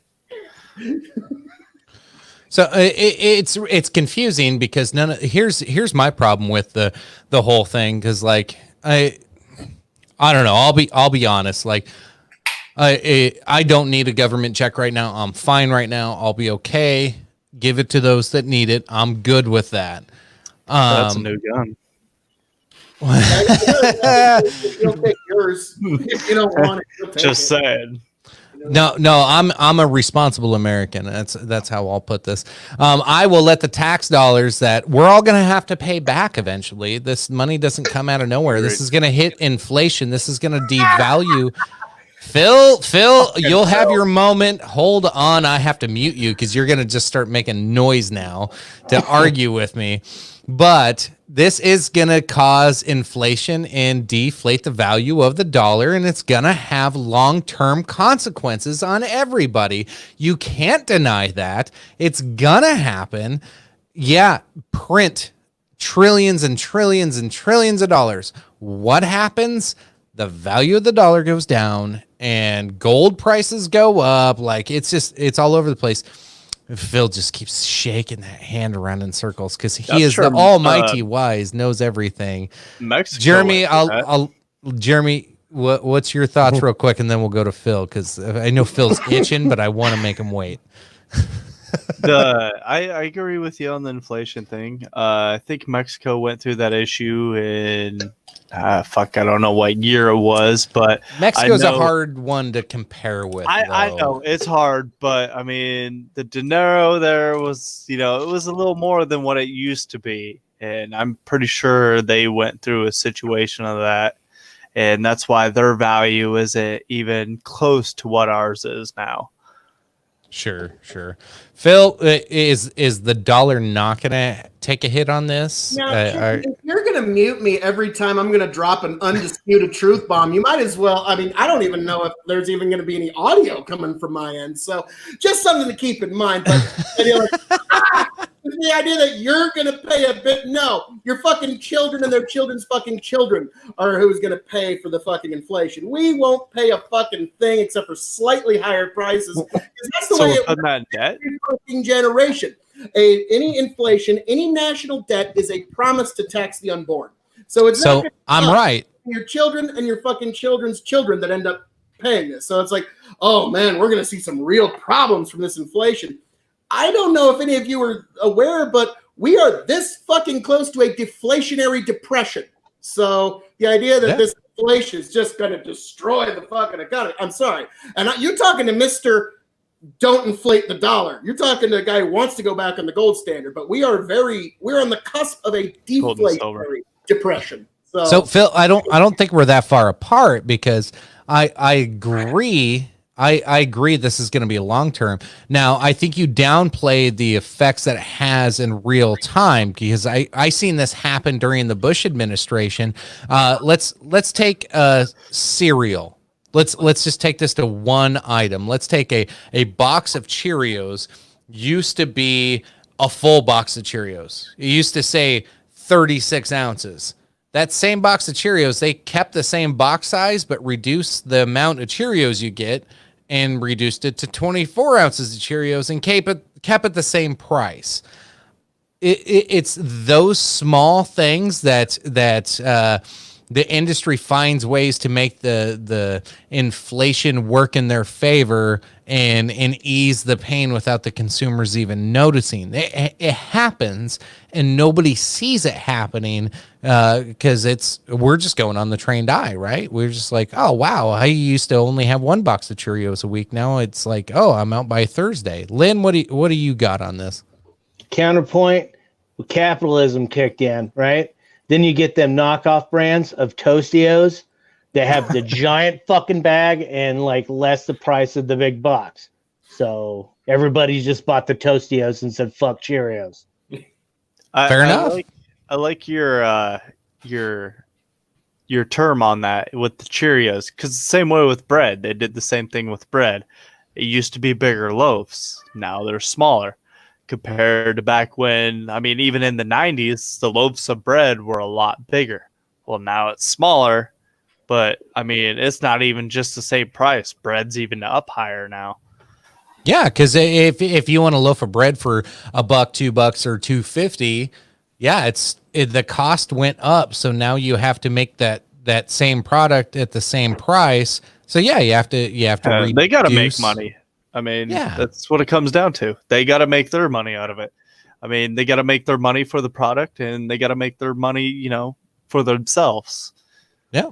So that's my argument, Phil. I guess is that's how inflation hits us, and we don't even know it because it's gonna happen.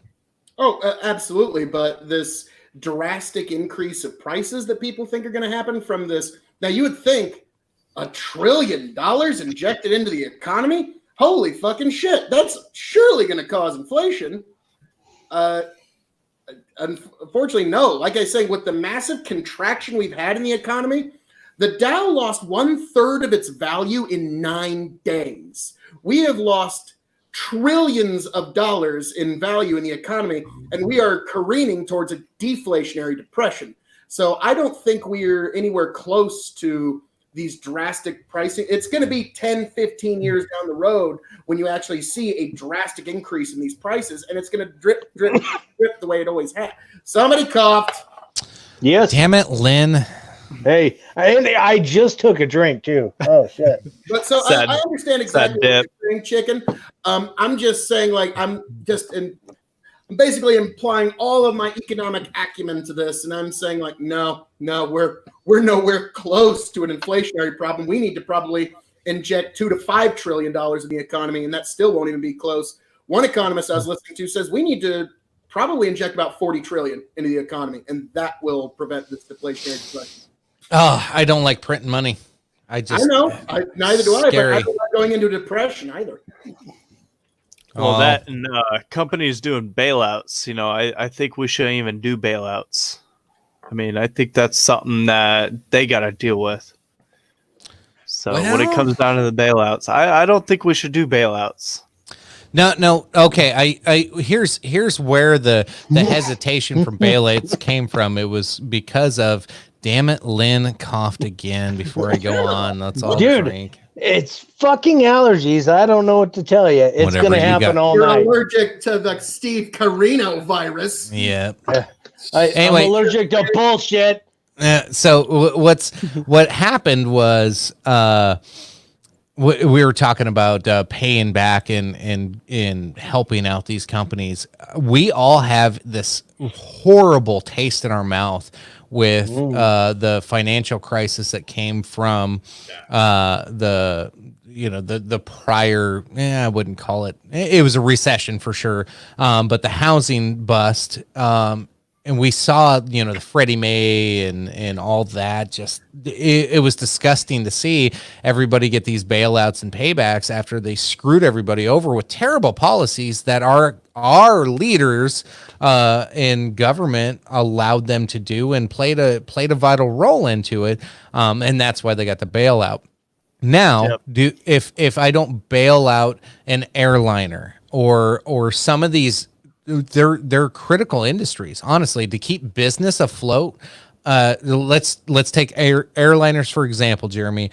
If I decide not to allow the government to bail out the airline industry, who's going to fill that void when the economy does come back and this settles down and we need business travel after that? Because not every company can afford their own jet, right? So they have to fly commercially. So that's my argument against you. What do you got? Agreed. True. I mean, on that point, I mean, if anything, I mean, the laborers and the workers, I mean, I understand, they need paid, but for like the company to do a bailout, they take a percentage of that for themselves. Yeah, in the past, I think they have. But that was one of the things I did watch Trump's press conference today. He flat out was saying, and people were flat out asking. And I think it was also I think oh God, I'm trying to remember who it was. Talking about buying back the stock. Yeah, not allowed to buy back stock like they did in the past, which that was the problem. So as long as that's kind of what I was getting into is like, they use a percentage of it to buy their stocks back. I don't think they should be able to do that.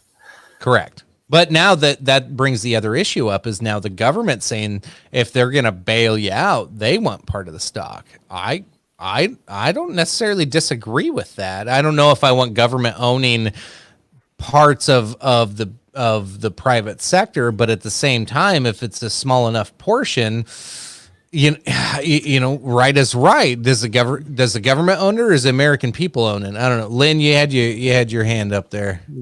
Yeah, it was kind of the first time this bullshit happened. It was because banks were fucking sending out loans to people who couldn't afford them in the first place, and it created the whole fucking crisis back then, right? So this crisis was caused because fucking China and their goddamn flu, and or virus, I should say. And so I can't blame all these other Chinese. fuckers. So it came from China. It came from China. But either way, Kung Fu. So you can't just say, okay, well, you can't bail these guys out. Yeah, you can bail these guys out because they weren't at fault this time. See, the first time they bailed everybody out, I was like, why the fuck you bailing them out? It was their fault. I was against it. But this time it's kind of like, yeah, well, you can give them something, and, just make sure they don't buy back their own stock. Or I'd be fucking cool with that. But yeah. That's just my 2 cents. I guess like the airline bailout when it was just, hey, the airline sucks and they're asking for money, so we just give it to them. But if you don't bail out certain, parts of our infrastructure and it collapses, if things go back to normal, how do you actually get back to normal? There's going to be a void. Exactly. That does, like, Chicken, what you're talking about, that is a form of pseudo-nationalizing. So are you comfortable with nationalizing entire sections of industry? Because that's in essence what you're saying is now, and I'm not saying this is right or wrong, but either airports or hospitals, or because that's what Italy did. Italy actually nationalized hospitals.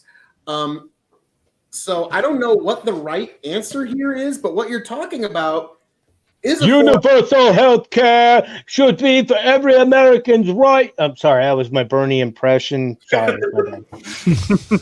Fair enough. No. To respond to, I know where you're going with this, Phil. No, I'm not for the nationalization of some of these, but like the American people, like I don't know how you make that work, but like if our tax dollars are going in to bail out, and maybe it's not right. Maybe it's not right in this scenario, as you mentioned. It's not the airline's fault. It's not a lot of these folks' fault. So maybe this is a bailout we just suck up and have to deal with. But the bailouts of the past maybe that's the bad taste left in our mouth. Like, so Phil, I will concede and say, yeah, you're probably right that it's not okay. But I get where the sentiment is. Businesses. I get where it comes from. I get why people think that way. So, Chicken, you did. Now, this is not me outing you on this, but you yourself have admitted in the past to being a Democrat. Oh, Jesus Christ. You have to bring this up every episode. Clothing, trying to nationalize all the industries. I'm on to you, you secret commie. You're one. Wolf in sheep's clothing, trying to nationalize all of our industries in the middle of a crisis. I knew it. I got to the bottom of this, folks. You were here for it. Where's my breaking news graphic? God damn it. Well, yeah, you're not getting one now. Joseph 2.0. We have communists infiltrating our dog and chicken shows and all of our varying podcastery. So, what the fuck? I don't even know what's going on now. Okay. So, can we I don't want to break up the great flow we've got going here. Thank you, sir. But so Puts the lotion on the skin. yeah, but yeah. The stimulus stuff that everybody's. I'm sure everybody's very curious about this. As Phil mentioned, the restrictions of 75,000. I thought it was 70, saying 75. I've heard 75. I've heard up to 100,000. Okay. They're batting it around a lot right now. So everybody's wondering about this. 1,000 is the standard that the GOP is saying per adult, 500 per child. That's kind of the number that's been kicked around. But then it's kind of become a political leveraging tool because now the Democrats are like, well, no, hang on. We've got a better idea. Let's fix it our way so we can take credit for this. And we're going to take that idea that was really ours to begin with. You're just stealing it from us. And we're going to make it better. So now we want to do installment payments and we want to do more per person, more per child, but over a longer period of a time. So now it's being used as political leveraging. Nobody's reaching across the aisle, as they like to say. We're all going to get fucked solved. But I think there's a deadline on it. I think it's like soon. The window's closing. They need to make a decision. Well, in terms of reaching across the aisle, an interesting thing to keep in mind, this is the first, Donald Trump and the Republicans are now aligned with the far left progressive wing of the Democratic Party in that Donald Trump and the entirety of the Republicans are now on board with a universal basic income. And the only people that are against it are Charles Schumer and Nancy Pelosi, and the establishment wing of the Democrats are saying, no. Let's not give direct checks to people. Let's just expand unemployment benefits. And so this is a very weird and rare time in our country. Yes, breaking news. Breaking news. Donald Trump and the progressives and all the Republicans are all united in making universal basic fucking income a thing. Democrats and Trump agree. I know. I never thought I would see the fucking day, but yes, it is a breaking news. And no, they're not agreeing. It's I agree with you more, so I'm going to give more. No, I'm going to give you more. No. And the only people against it are Charles Schumer and their wing. Who would have ever fucking thought of it? The fucking standard Democrats are the ones that are putting up universal basic income. My question is, what's Andrew Yang got to say about that shit? Sex robots. I would be pretty pissed if I was Andrew Yang. He ran on the whole $1,000 a month. I'm going to give you $1,000 a month, and he called it a dividend. It's still basically universal basic income. And now, if I was Andrew Yang, I'd be like,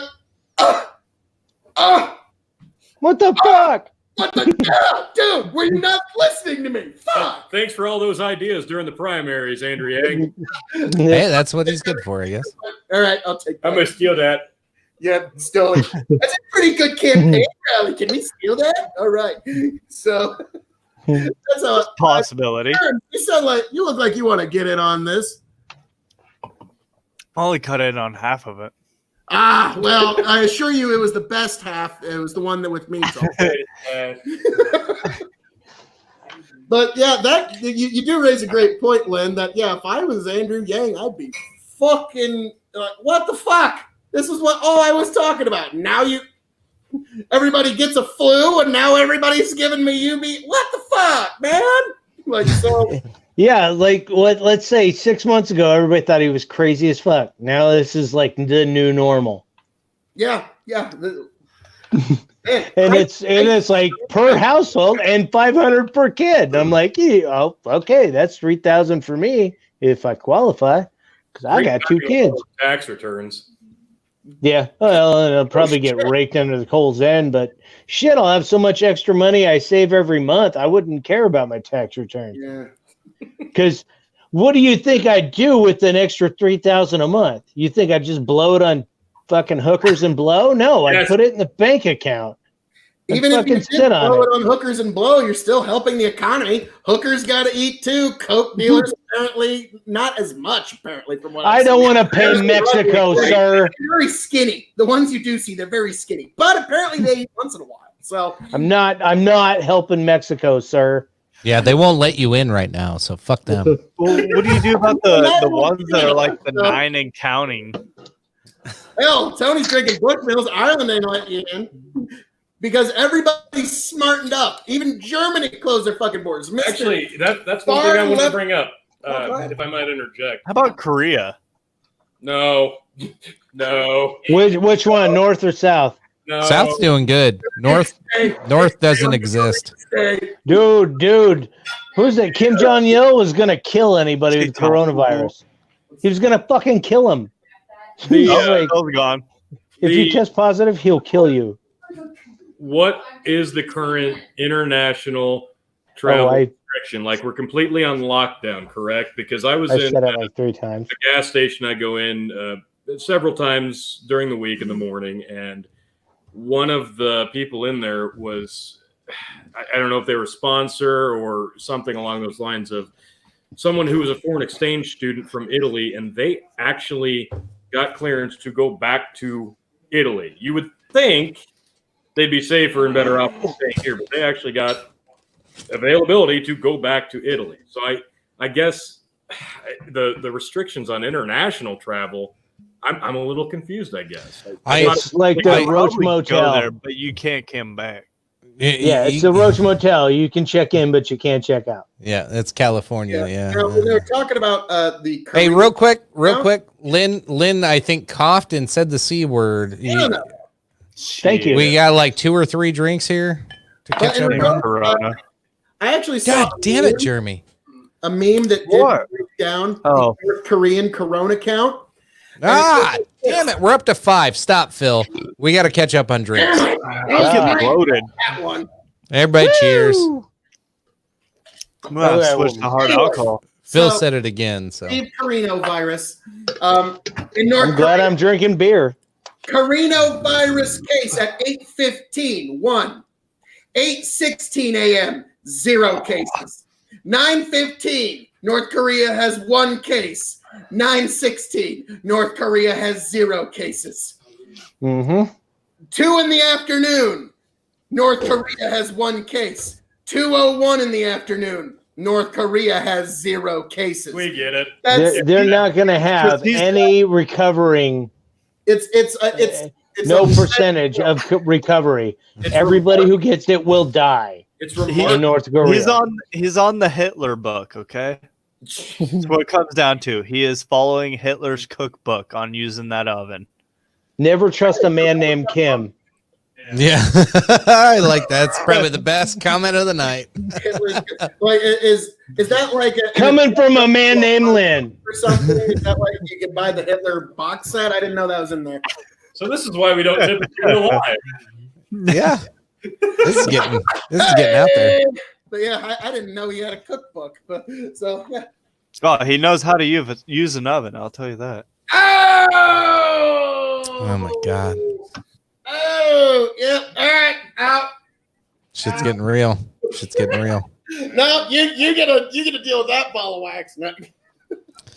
Should we get into the conspiracy theory talk? Jesus, we've only talked about the C word for an hour and 52 minutes. And we have Justin who's been dying to get on, literally. I mean, he's just been like a little puppy dog that just wants to. Churro! Yeah. Yeah, sure. Here he is. Come on, get on here. All right, let's introduce our next. Is this your lawn maintenance guy? Oh. JK47 of Revolutionary Wrestling Podcast fame. He is here to join us for our conspiracy breakdown, sir. So, what do you got? Welcome to the party, buddy. Well, like off the camera, but all right. AK-47 Tony and Phil KOE. So, also, and former RXW alumni. So, well, what I got to tell you is this whole lockdown shit. It's pretty much bullshit. Pretty much bullshit. You heard it here first. Chicken, can we get the graphic? Pretty much bullshit. You want pretty much bullshit. You heard it here first, folks. Hashtag empty. AK-47 says this is bullshit. Pretty much bullshit. I like that. I like it. So tell me exactly what part of it do you think is bullshit of it. That's that because it's easy to just like dismiss anything and say, "Oh well, no, it's not going to happen." Well, we're but starting to get into the conspiracy thing, so I don't know. Ooh. Well, that the one conspiracy that I told him earlier, that's bullshit. I'll give you that. No, we'll get there. But so, AK says lockdown is bullshit. Breaking news. You've seen it here. Breaking news. AK-47 says lockdown is pretty much bullshit. You're here to see it. Goddamn chicken. I mean, this is really the screen you need to keep on here because this is where all the breaking news happens. So. Now, you get the public on here. Shit. Yes, the it's all up-to-the-minute there, topicalness. So, all that being said, chicken, let's get into the first conspiracy of the evening. So, Lynn, I'll let you introduce this one. This is probably my favorite. I've actually enjoyed this one a lot. Go ahead. All right. Hey, are you going to play the video a little bit and mute everybody for it or no? I didn't have plans to. I suppose I could. It's a long video though. Yeah. That's kind of the thing where he kind of lightly touched and shit, and I should have showed you, or I hope you watch most of it because I briefly got this. It was like shared link. So like religious pastor in fucking like Texas, I believe. I don't know exactly where he's at, but he's a very pro-Trump guy, which confuses the fuck out of me. But he's trying to link the corona. I almost said it all the way through, that was but close. Fucking the concha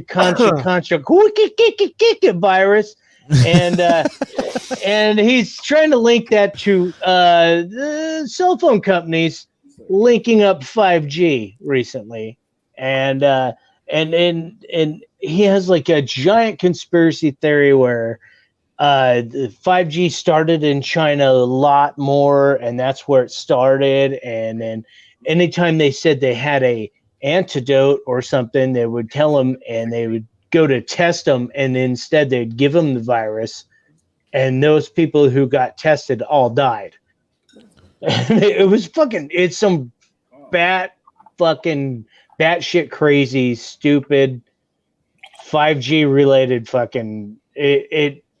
If anybody's paying attention to this, it's fucking dumb. But Chicken can post a link at the end of the video, maybe, to what I sent him, and then read the comments of the fucking post. And there's so many fucking sheep that are like, "Thank you for preaching this. Oh, amen." And they were all fucking eating it like candy. That's my fucking problem is the common sense people are going to say, okay, this is fucking stupid nut crack bullshit. But there were so many people that were just like, drinking the Kool-Aid like you wouldn't imagine. It was fucking stupidity. But so I'm privy to the conspiracy theories when especially around 5G, and there's actually, so I'm not going to totally downplay the effects of 5G because there have been scientists that came out and said that it does affect your molecular structure. I don't know, big words that I don't really fucking know. Because of 5G. Yeah, because of 5G.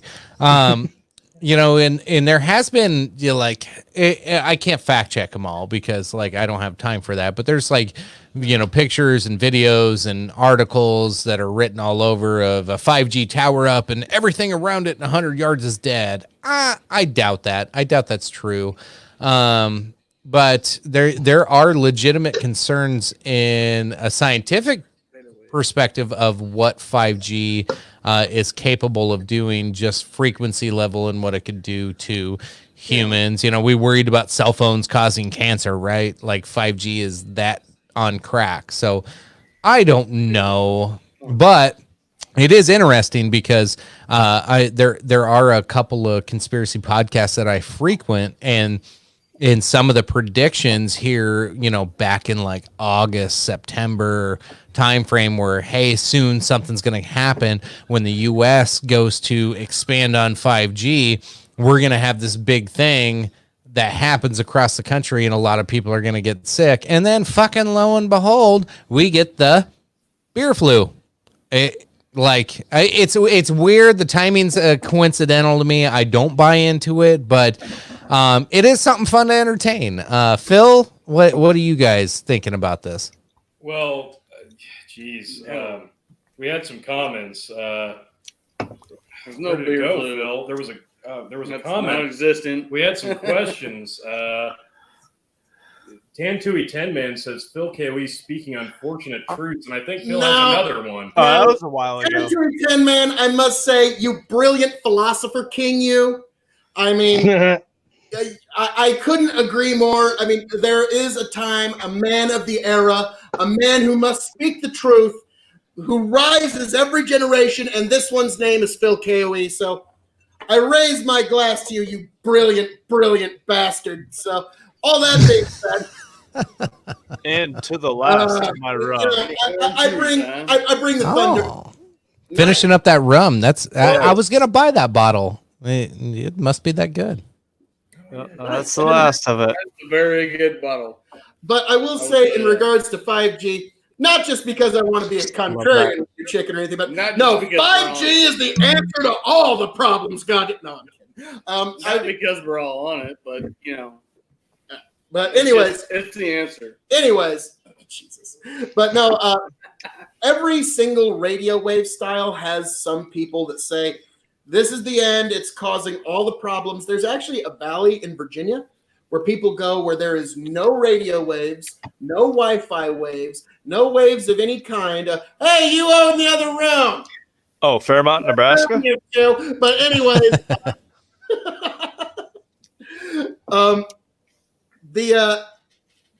yes. Kitchen counter is just fine, buddy. Ew. Wipe it down with Everclear. Corona's What everywhere. is going on? Oh, he said it. Son of a bitch. Drink. That's what's going on.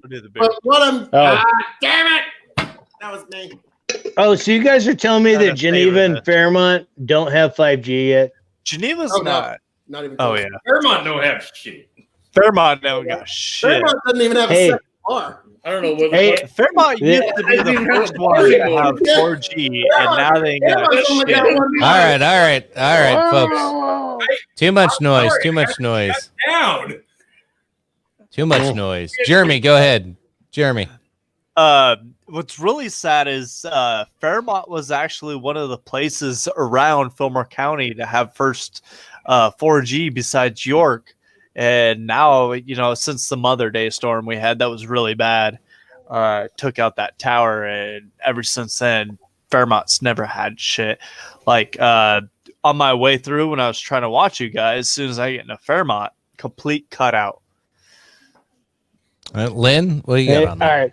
As the former village superintendent of the fucking great fucking village of Fairmont, I can say after that goddamn Mother's Day storm, I looked outside and looked at my water tower and seen that the tower of the little repeater thing that we had on top of it was leaning like this, right? So I called the appropriate people. It took them fucking 3 weeks. They showed up 3 weeks later. They stood it back up. But then they said, hey, there's some damage. We got to order a whole new fucking repeater tower. And I said, all right, cool.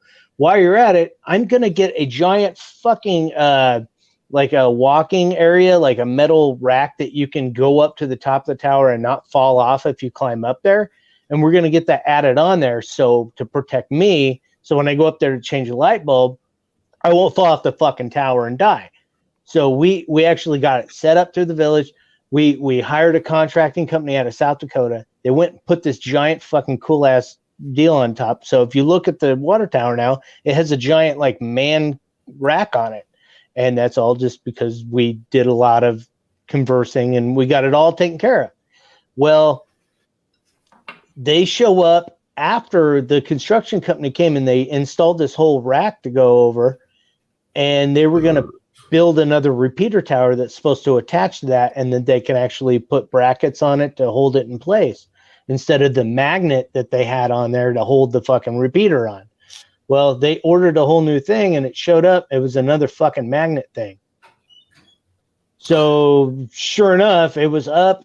We might have had signal for like 2 days, and then it fucking turned to shit again because they ordered the same thing they had up there in the first place, and they should have got something that would hold in place. And I kept calling Verizon, kept trying to get it fixed. And then I said, fuck it. I'm no longer the village superintendent, and I hauled all my shit, sold my house, and fucking moved to Missouri. Not So because they- of Verizon, but just because.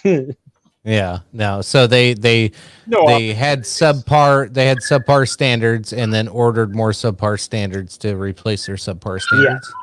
Yeah, and that whole year, we lost signal in Verizon altogether, and it went to shit. And I went and I found that company Viero that Viero. had a brand new tower. When that new tower came up, Verizon's went to shit. Yeah. So I switched to Viero, and I had the best fucking speed you'll ever think of. And then wherever you went in Nebraska, as long as you had an AT&T coverage, 5 blocks away from you. as long as you had an AT&T coverage, you were good. My phone worked in Nebraska the whole time that I was living there. When I moved to Missouri, on the other hand, yeah, I still had good coverage, but since I was on an AT&T tower, I was roaming, so I ended up switching. Now I'm on AT&T normal. So that's my cell phone discussion of the area of Fairmont. And I'm telling you guys to go to Viero. If you don't really travel too much, do Viero. Trust me, they're not paying me shit, but just fucking do it. I would not personally. I wouldn't recommend Viero, but I do travel a lot, and my experience with Viero was not very good. I was one of the first people to jump on Viero when I was in Hastings. They weren't even in they had reached York, but I did not have a good Hastings, experience Grand with Island. them. They put all brand new towers in the last like couple of years, man, and I just they're stick to my straight talk. decent. Yeah. All right. Okay, let's get off of that. That was like, Yeah. Sorry. I don't know. That had nothing to do with anything. Phil, Tony. Sidetrack. I was about to say that was. I'm sorry, Lynn. That was an absolutely riveting cell phone talk. I mean, like, just everybody loves to hear about folks. Well, I mean, there's local Fairmont people that want to fucking have better cell phone conversations, and I like to help out my Fairmont peeps because I still got love. I got love for Fairmont and my Fillmore County crew.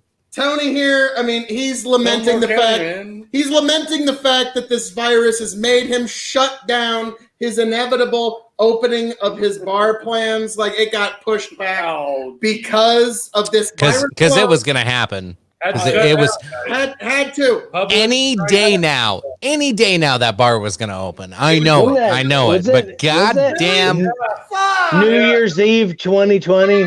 Shit, now you're going to delay that for another 2 to 6 years. Yeah, hey, you didn't have me doing it in carpentry work. So it happens. Come on now. Yeah, so. Oh, wow, that view sucks. Hey, you know. Tony is the proud owner of a bar establishment. Any day now. Any day. Well, it was going to be any day. Now it's going to be any decade. Yep. So, Chicken. So 5G, I'm going to be honest with you. I don't think it's going to turn into the end of the world that some people think it does. I don't even think it's going to be the government mind control waves. I think it's just AM radio, FM radio, Wi-Fi, cell towers, and every other. As we speak right now, especially now that we're online and have Wi-Fi. Technological. Yes. But hang on. I know this is going to be really hard for you, Jake, but let me finish a thought before we're I know it's tough for you. In fact, you've never done it once in your life, but there might this could be the day. This could be the day. So let's see if I can get this one out before Jake interrupts me again. So, holy shit. No, it's impossible. The boy can't. I'm stoked that Phil has a Phil. Oh, nice. Great. Phil has his very own Phil right here. It's fucking great. Flattery, I will give that to you. But the difference is I'm right. That's the difference. But now, Jake, let's see. Jake, thoughts? Let's see if we can contain this. As we speak right now, you have waves going through your body of dozens of different types. Radio waves, Wi-Fi waves, waves coming off of any controller you might have. There's all microwave, kinds of different waves and frequencies going through your body right now as we speak. And wave after wave. These don't cause negative health effects as far as we can see. Now, there was, actually there still is, a valley in Virginia where you can go and I was was pointing this out a little bit ago. There's a valley in Virginia where the real estate is sold upon the notion that there is not a single AM, FM, any kind of wave of any kind passing through this valley. So if you're one of those people that you believe, oh no, the FM radio waves give me rashes or something, those people exist. They call that "fuck your sister" out valley. Give me your eyes. Yes. They're still the AM radio. I'm getting Wi-Fi psoriasis, goddammit. So Makes my psoriasis look sexy. I'm sure Nurse Ratchet's going to deal with one or two in your time, but can't medicate stupid. All right. So, to go in line with your conversation here, Phil, I want to post this one up for you to bring up with AK-47. And Trump won't. Oh, is there? If I read it, sir? Go ahead.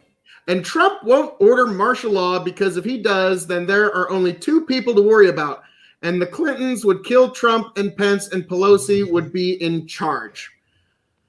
Wow. Now, Mr. We got delay, that's AKA Flea. That's a hell of a fucking conspiracy. I was about to say, You know what? that is just like The president is. That is a good conspiracy. Oh yeah, He is. Brett Delay is like, commenting. What's AK-47 got? I want to hear him. This one's all Okay. you. I will stay on okay, this one. what do I got? Yeah, Jake, what you got? Yeah. First off, they've probably already tried it about 6-7 times, but they never committed. So First step to failure is trying, right? Wow. well, no, that's the half a step to the step. Yeah. But hey, if you don't succeed, try again.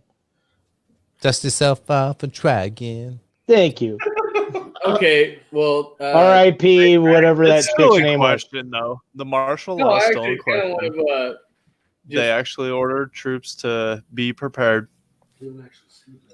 There's people being arrested right now, not in the U.S., but people are being arrested in Britain and in Spain, Italy. Oh, yeah, Spain, Italy. Yep. So, hey, chicken.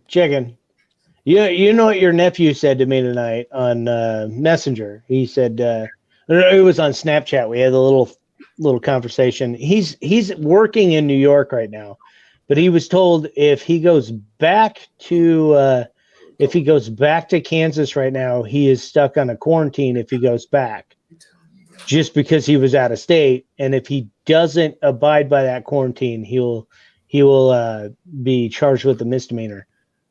Yeah. And that's in Kansas. So that's concerning because is that legitimate in constitutional law? Phil, what are your thoughts? It's just threat. Declaring martial law? Is that No. So what Lynn was saying was our nephew is working in New York right now, and he's told if he goes back to Kansas, he'll have to go into quarantine. If he doesn't, he could face charges. If he doesn't, Misdemeanor. It's a 14-day fucking. Well, hang on. Let him finish. If he doesn't do what? If he doesn't self-quarantine, he will face misdemeanor charges. Wow. That's pretty heavy. Now, what they're basically that and every other local government is counting on is, yes, they're going to all overstep their bounds. They're going to go way over the line, every one of them. And they're going to wait until the eventual day when a judge says, nah, you might have overstepped your lines there. You might have overstepped the bounds there, but they don't care. The guy quarantined himself. That's all they matter is that they get their desired result, and they'll deal with the court naming them wrong afterwards. And So basically, he would. So he can go through the whole thing. He can go home, and instead of quarantining, he go back to doing whatever the fuck he wants. Then they charge him. He can fight in court and then win, but it'd be like a long, drawn out battle. How it's unconstitutional that he was fucking done that and blah blah blah. But it just all in all be a waste of fucking money anyway. So he might as well just self quarantine. That's You are bursting at the seams with something you need to say, so get it out. Yeah. I would actually say on that deal, no, they cannot do that. but they can. No. Yeah, No. they can. Hey, now let me say, Elaborate. no, as a government, yeah, they're gonna fucking do that, no matter what. It doesn't matter. And the whole quarantine thing, I was National Guard, and yeah, pretty much we were trained for all of this shit, and it's stupid, but it's necessary. Were you taking liquor away from him? Is that what you were doing there, Phil? No. I'm breathing on my mixes. I just realized. Sorry, I might be a little inebriated, but No. No, just picking on you. I might be a little inebriated, but then No, again, just picking on you, Jake. But curious, I'm curious your thoughts on what would you do if you were forced into quarantine or suggestively forced, because that's what's happening right now is suggestive forced quarantine. Nobody's like handcuffing anybody at the moment. Nobody's like tackling you to the ground, but they're saying if you don't quarantine, we will do these measures against you, possibly. I wouldn't worry about that as of this minute, but with the whole, letter you guys got earlier, and then my knowledge of military, I think you guys should be worried. Yeah, I think everybody should be worried. I think that's fair. Oh, agreed. So you think the military is gonna just basically do the jackboot move? Just do what the fuck, Dakota. whoever they want. It honestly doesn't really matter because National Guard was put here for a reason, and this is one of the reasons. Yep, and you're hearing it from a former guardsman. So I agree with that. That Frontman line. There you go. No, it's to protect the nation. Sorry, I Well, mispronounced that, but that's You're our strongest police. protect the nation, impose the government's will upon the nation. I'm one of those people that draws a big line of distinction between our government and our nation.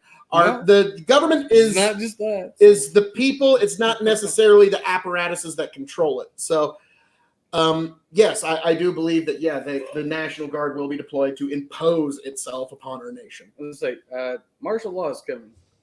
Sorry, but martial law is coming. Damn. I don't disagree. I think the real possibility for martial law is out there now. Be a light side. Yeah. No, I don't want to. Martial law. No, it really is. I see every statewide border closing. Just every state's going to close off, and it's going to be a full quarantine before you can go to any state. I'm telling y'all, come Monday, shit's gonna really start hitting the fan this weekend. The numbers, if they continue to go the way they're going as they are right now, if it continues throughout the weekend, watch out on Monday. It's not gonna be Trump. It's not gonna be nationwide. It's gonna be local, like Jeremy had mentioned. States are gonna start closing borders, and you're gonna start seeing more and more of that happening. I don't think Trump is going to say the nation's shutting down. He doesn't want to do that. You want to know why he's on the phone with governors every damn day? He wants us to do it. Right. He doesn't want to have to make that call. He wants the states to make the call because that's who should be making the call. He's holding the states accountable to their own. Yeah, he's holding them accountable to their own business, which is great. But like I don't want to, Phil had some breaking news earlier, and I don't want to release my sources or give too much detail, but there's a good chance Minnesota's about to shut down everything like California did, and they don't even have 100 cases right now. They're just taking excessive precautions. In the state I live in, we have 11 cases right now, and everybody here is like calming down and like, hey, it's not a big deal. I'm like, the only reason they are at 11 cases and it hasn't changed in a week is because they ran out of supplies to run the tests. We have test kits. We don't have the supplies to run the test kits. So we don't yeah. honestly know. Yeah, we don't know what we have in some of these states, and we're running tests. Well, we're doing tests. We're not running tests necessarily. Same thing in Iowa. I've talked to a couple of folks in Iowa to where they've been testing people, but they have not run the tests and they have no results. So you got several states. You have several states that are testing people, but the test results aren't in, and people are waiting for their test results for a week now. That's a problem. That's a big problem. You can blame that on several instances. I don't think it goes to the top of our government. I think that's state, local, local issues that you have going on there that they should have foreseen. But I think some of these states that are like, we only have 11 people. West Virginia took forever to get their first case. What do you think that was? Because they didn't test anybody.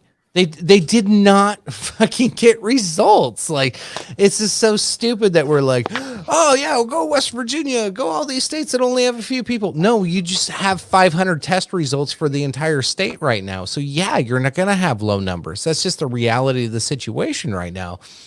I think it's silly until they mass produce test results. And I don't know. Lynn, thoughts? As a nice resident of the beautiful state of Missouri now, we had our first fucking case in Pulaski County, which is where I live, and not from Fort Leonard Wood. It was in a small community just a little bit north, I guess, and it came out like yesterday. And so, everybody at work's kind of freaking out about it. And some are still saying, well, it ain't going to hit us. No big deal, with their little accents and whatnot. Yeah. It's a military post. So obviously they're all fucking, nobody knows what's going on until they get words from the higher ups. And me, I'm in the same fucking level. I don't know. I'll go to work. I come home. I don't go anywhere. I don't do shit. Besides hang out with kids and deal with the kids not going anywhere or doing anything. And it's driving me nuts. But sorry, I kind of went on a pee run when you were talking there earlier, so I missed half the shit you were saying. I ain't gonna lie. But it's all good. It's all good. Where I'm getting at is I am kind of quasi freaking out. I don't know what Monday's going to bring for us, because usually if you get one, it usually doubles by the next 4 or 5 days, so we get, and that guy interact with people before he tested.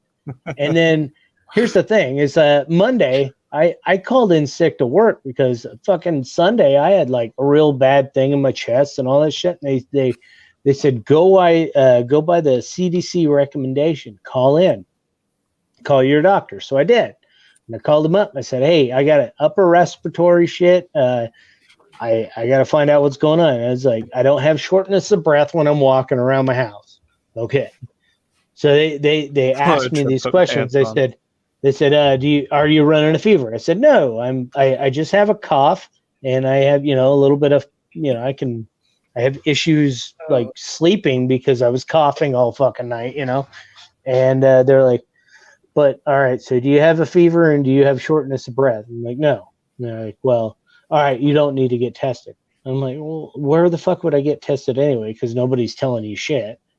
But then they were like, they didn't want to be 100% telling me if I should go to work or not. So I called my fucking supervisor, and the supervisor's like, well, I can't tell you not to come to work, but we don't want you to get everybody else sick. And I'm like, that is not a fucking answer, man. I don't know if I'm going to get fucking paid or anything. So I just said, okay, I'm going to go to work. So I showed up to work on like Wednesday, and everybody just like treated me like fucking. I don't know. If you think somebody's got A something weird like kid. that, yeah. So I like That little ginger. I practiced this social distancing like you wouldn't fucking imagine. I stayed the fuck away from everybody, and they stayed away from me. So it was cool. That's but- fair. I like it, but yeah, it's weird. It's weird how you have to handle some of this. We got some breaking news, Phil. I want you to get us up to speed here. Breaking news update here. Right now, schools closed. Parents have to teach and discipline their own children. My God, who could have ever thought that when you had children? Fuck. CNN creates toilet paper shortage, and the biggest headline of the evening. Pornhub gives premium membership to Italian residents for free during this crisis. I mean, Pornhub, you're doing the Lord's work, really. I mean, there's not all heroes wear capes. Hats off. Let's all cheers to Pornhub. That's amazing right there. Keeping us all together in a time of crisis. No, I got it. Now, if Brazzers fall suit, and you know, you know what I'm saying? If Brazzers just says, you know what, we're gonna go ahead and do the same thing, then I'll be like, all right, Brazzers, fuck yeah. Straight from our resident porn expert. When we watch Pornhub now, do we have to use this instead of lotion? God, I hope not. Hey, but yes, you can.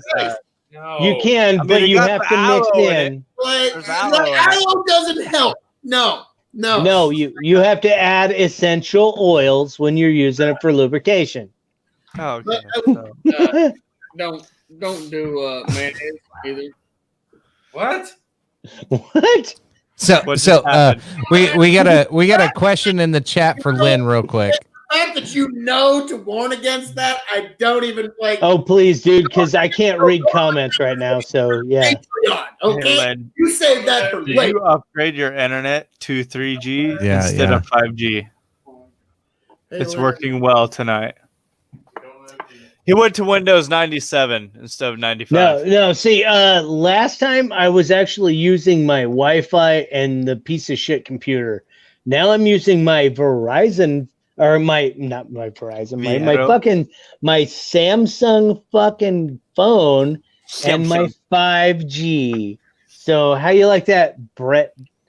You motherfucking iPhone fucking fruit fucking mongering fucknut. Nom nom nom nom nom nom.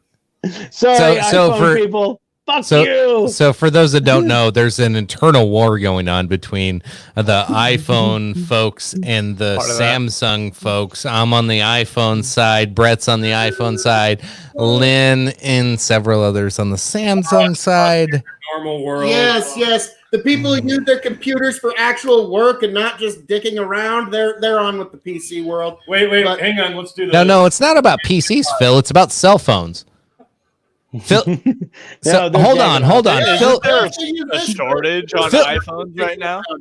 Hold on. Phil doesn't get much say in this because he doesn't even use apps. He doesn't. What? Oh, he coughed. God damn it! All right. Phil doesn't. It happens. Phil KOE.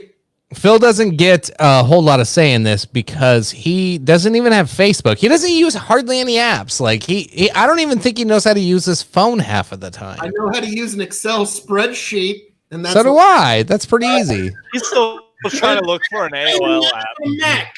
You shut the fuck up for 5 fucking seconds, Jesus Christ.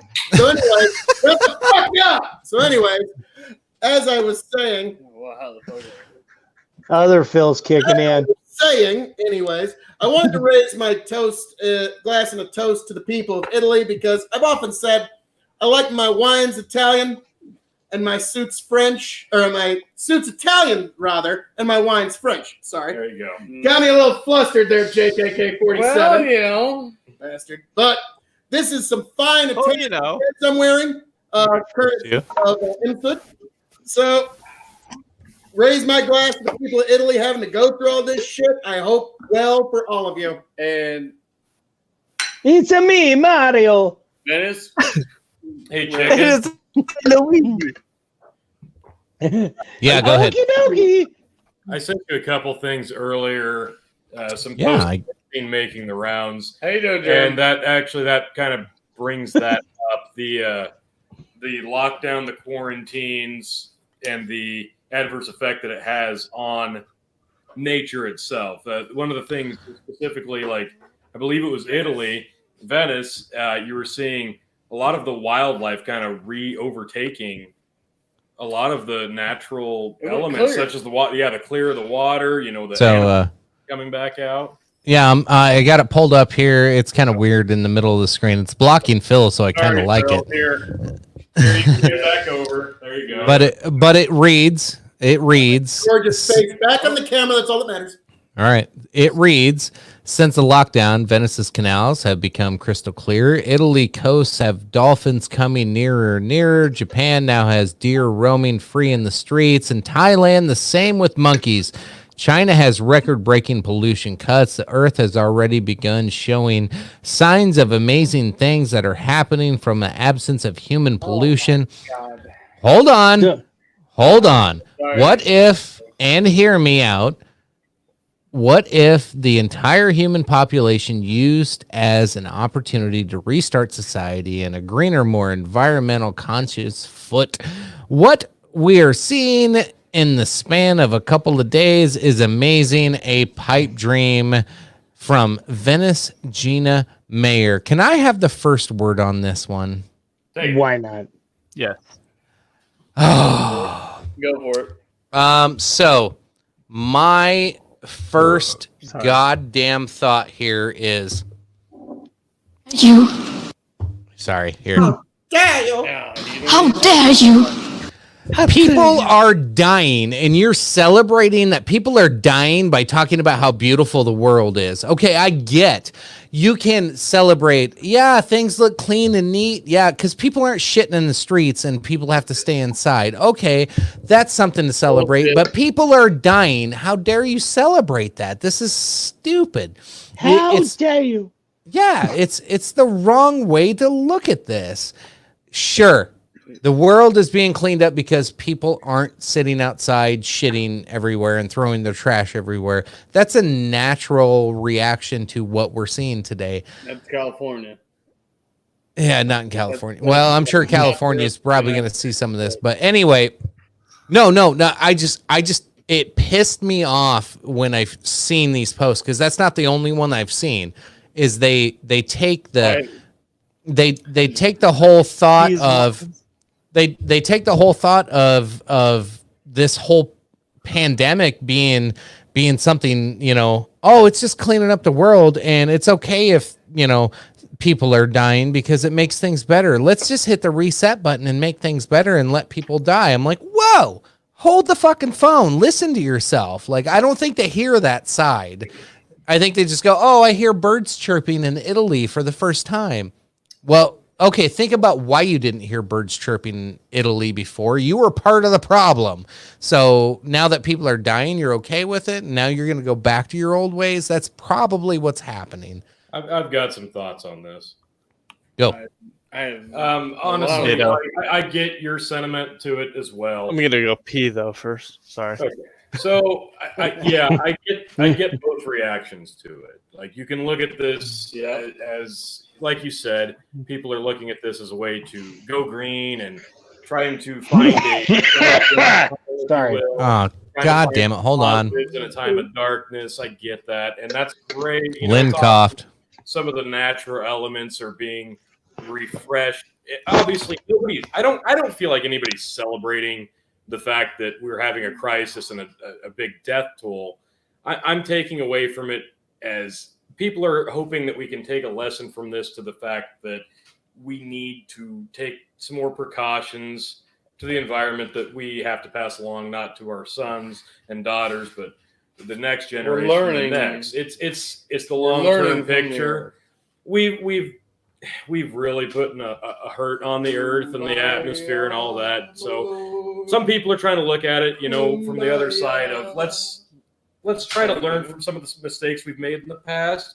Maybe we can do some things differently after the crisis. But yes, like you said, we also can't ignore the fact that people are being gravely affected by this. But if you only focus on the fact that people are being gravely affected by this, you are kind of taking that media mentality and only focusing on the bad. So it's a catch-22 for me. It's a catch-23 situation. Now, Chicken, I do have to interject, and we'll get back to that, but we have a comment here in our YouTube comments. I want to get to that Philosopher King 10 to a 10 man. He said, JAK-47 is a drunken stumble bum. Get him off. Now, I am not going to challenge the Philosopher King that is one of my greatest fans, clearly. So I'm, Jake, I want to give the audience what they want. So Go fuck yourself. Hey, there's his outro. I'm the great JKK-47. But now he outroed himself in his own way. Like Frank Sinatra. He did it his way. Thank you, man. Hats off to you. What's that? Thank you, miss. A lot of people. So we still on the whole Frank back here, but no, it's even better. It's just this beautiful mug. So what are the stats now, good sir? So not much. You usually get to this time of the night, it really slows down. US, of course, everybody goes to bed and tests aren't being run, but looks like we're going to end the night around 19,658 open cases right now. So just short of 20,000. So we'll monitor over the weekend, of course. Well, goddamn it. Oh, goddamn it. So we're gonna see where this goes in the coming days and weeks. Were we still on the subject of the whole clean earth and yeah? due to What are your thoughts? What are your thoughts, James? So I mean, my thoughts on it. I mean, not tree hugger, bro. Like save the earth, but bruh, just putting it out there that I mean, our race is disgusting. I mean, look what we've done. I mean, ever since of watching the Chernobyl things of it, have you noticed, like, if you ever watch a documentary on Chernobyl? So they're on Chernobyl. There's no human life there. So they've had animals they've never even seen there and that part before ever.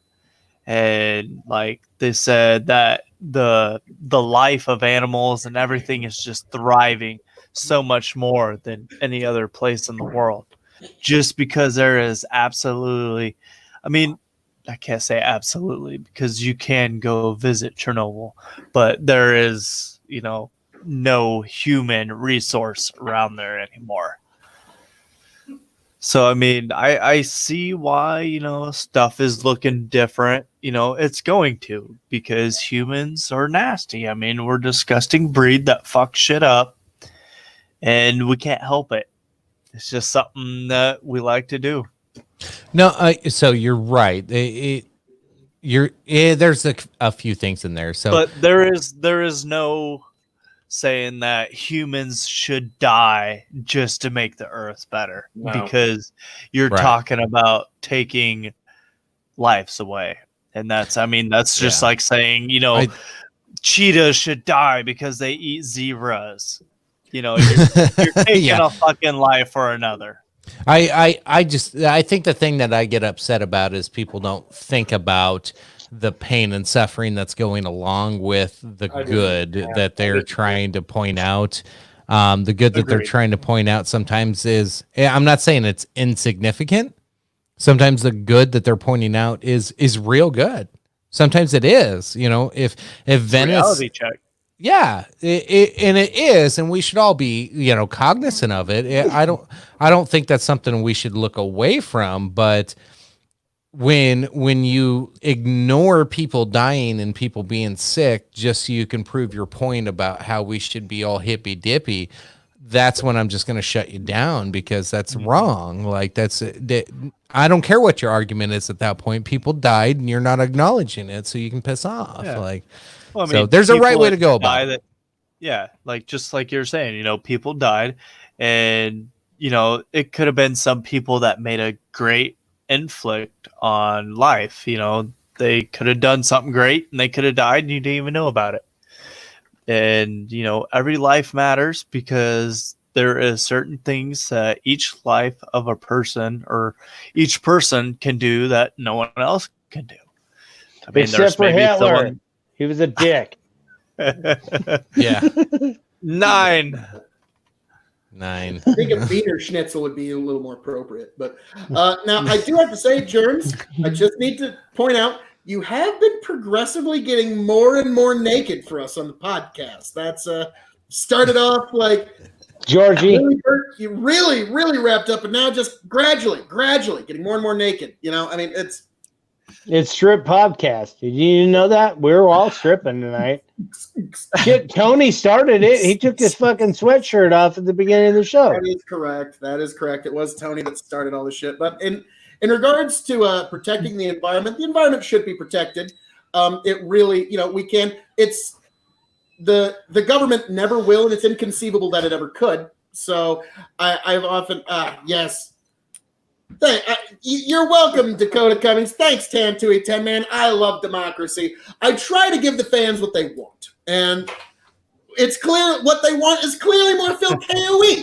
I mean, what else could it be? So they've come to the right place for it. But in regards, like I was saying, the government will not protect the environment. It's inconceivable that they ever could.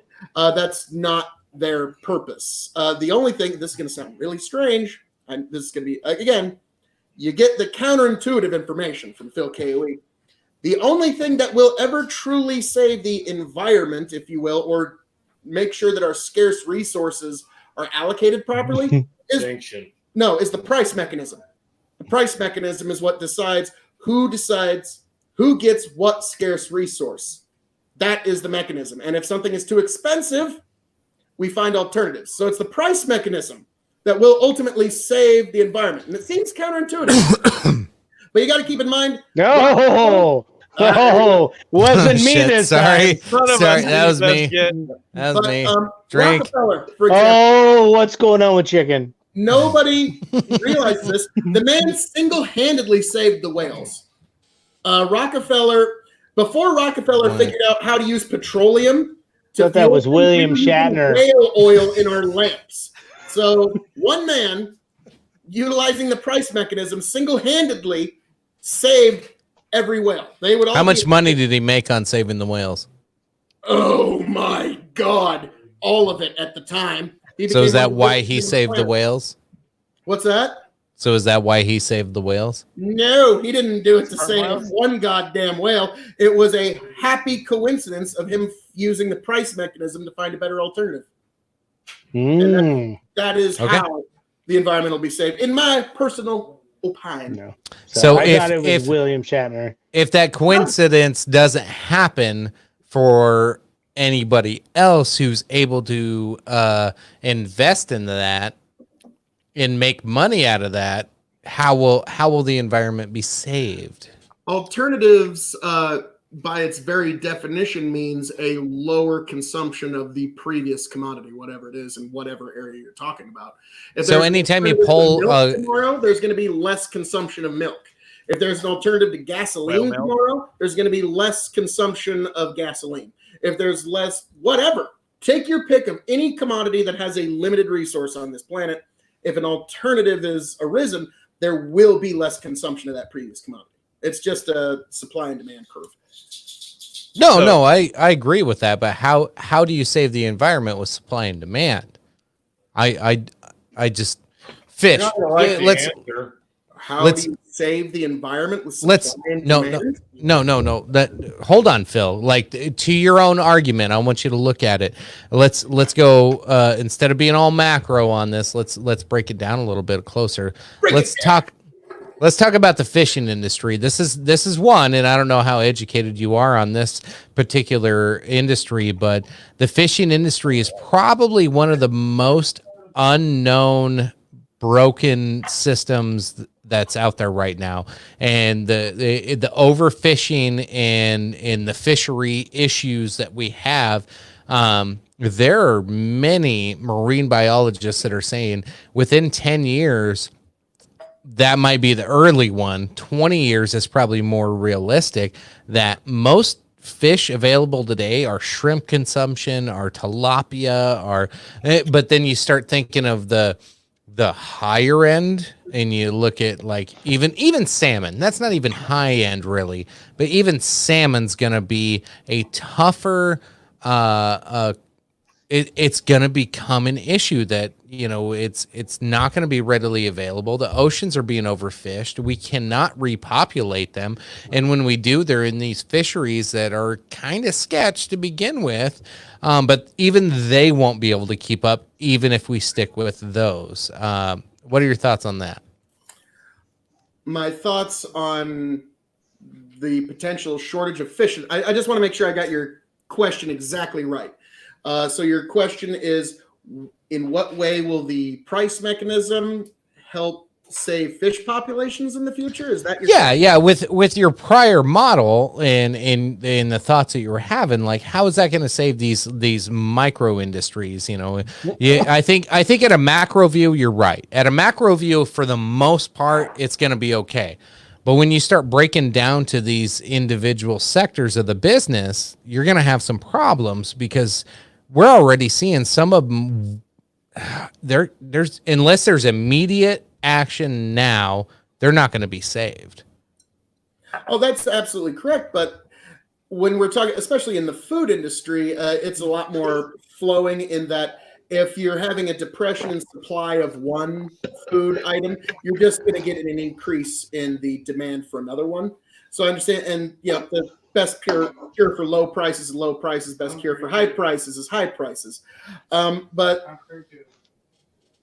not right now, dude. But anyways,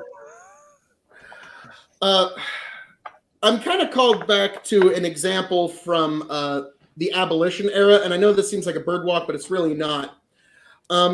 If you would have told somebody in 1500, we need to end all slavery, they would have said, well, how the hell are the crops going to get picked? How are we even going to make this entire industry work without slavery? Bitches. And you're not going to be able to tell what the future will bring. If you would have said in 1500, well, I think that was me laughing. I don't think that was we're going to have these massive machines that can No, he was right. all the crops you need, and only like 3% of the population is going to be tied in agriculture, and they're going to be fueled by these basically crushed up dinosaur bones that we suck out of the ground and then pump it into the machine so that they can have these giant rolling factories that will then harvest everything up. If you would have said that in 1500, that would have sounded like you were on drugs or something. They would have asked, what the fuck are you saying? That would sound like a non-answer, but that is indeed what happened. So when you're asking what is going to happen in the future when one industry has a retraction, it's very hard to be able to give a perfect prediction of that, but it does still hold to the model that I'm giving you. If we're taking it as a granted, which I do not, that the fish are just the oceans are just going to disappear. Not the oceans, but the fish in the ocean are just going to disappear. I don't take that as a given. But if we were to take it as a given, what would happen then is the price of these fish would increase so much that it would disincentivize. It would just there'd be such a small reward to the time put in to fishing that it really wouldn't economically work out anymore, to the point where people would just switch to other alternatives. If, like a salmon, for example, if a salmon fillet is $50, people are going to switch to steaks, pork, whatever, and the best cure for high prices is high prices. So I understand what you're getting at, but I would say that I know it just seems like, nope, my model is so neat and perfect and it accounts for everything, but it is just a basic supply-demand curve, so it's kind of hard to counter. Yeah, your supply and demand curve in your prior model really indicate a market that has availability, though. And I guess that's where my argument really stems from, because that and then it goes back to what Jeremy was talking about, was the environmentalist focus on this of availability in the long term. We're not doing a lot to save these fisheries or even fishing, and I'm not going to get into the deep details of it. I think there's a lot more to that. Maybe that's another topic for another episode, and maybe agree to disagree, or maybe Jeremy, anything you want to bring up? Just one thing to put onto it. I mean, it's still on subject. I mean, how many of you guys use spray cologne? Oh yeah, Use what now? Cologne. Spray occasionally. cologne? Occasionally, Just cologne. no, Any cologne. eau de toilette. So, without whales, technically, you wouldn't really have that good smelling cologne. Because most of cologne, I mean, this might be news to you guys, but cologne is actually made out of whale puke. Yeah. Just a heads up. Not in the United States. Oh, yeah. Everywhere. No, that's a violation of the Endangered Species Act. But yes, in Europe, the best colognes, the best perfumes have whale blubber, perfume. they have whale farts, Perfume. they have whale I mean, vomit, it's just- everything you're talking Well, about. it's just whale puke. Because whale And it- puke, I mean, they go off of it's fossilized puke. I mean, it's puke that's thousands of years old or hundreds of years old that's just washed up on shores. And people gather it, and that's actually biggest use of perfumes. That's fucking weird, man. So that I guess doesn't I harm learned the something whale today. then. So, If it's collected Something from new the today. fucking beach, yeah. then it isn't harming any use whales. it. Yeah, they use it in the United States because it's I don't know, fossilized whale puke that washes up on shore, and they can use that.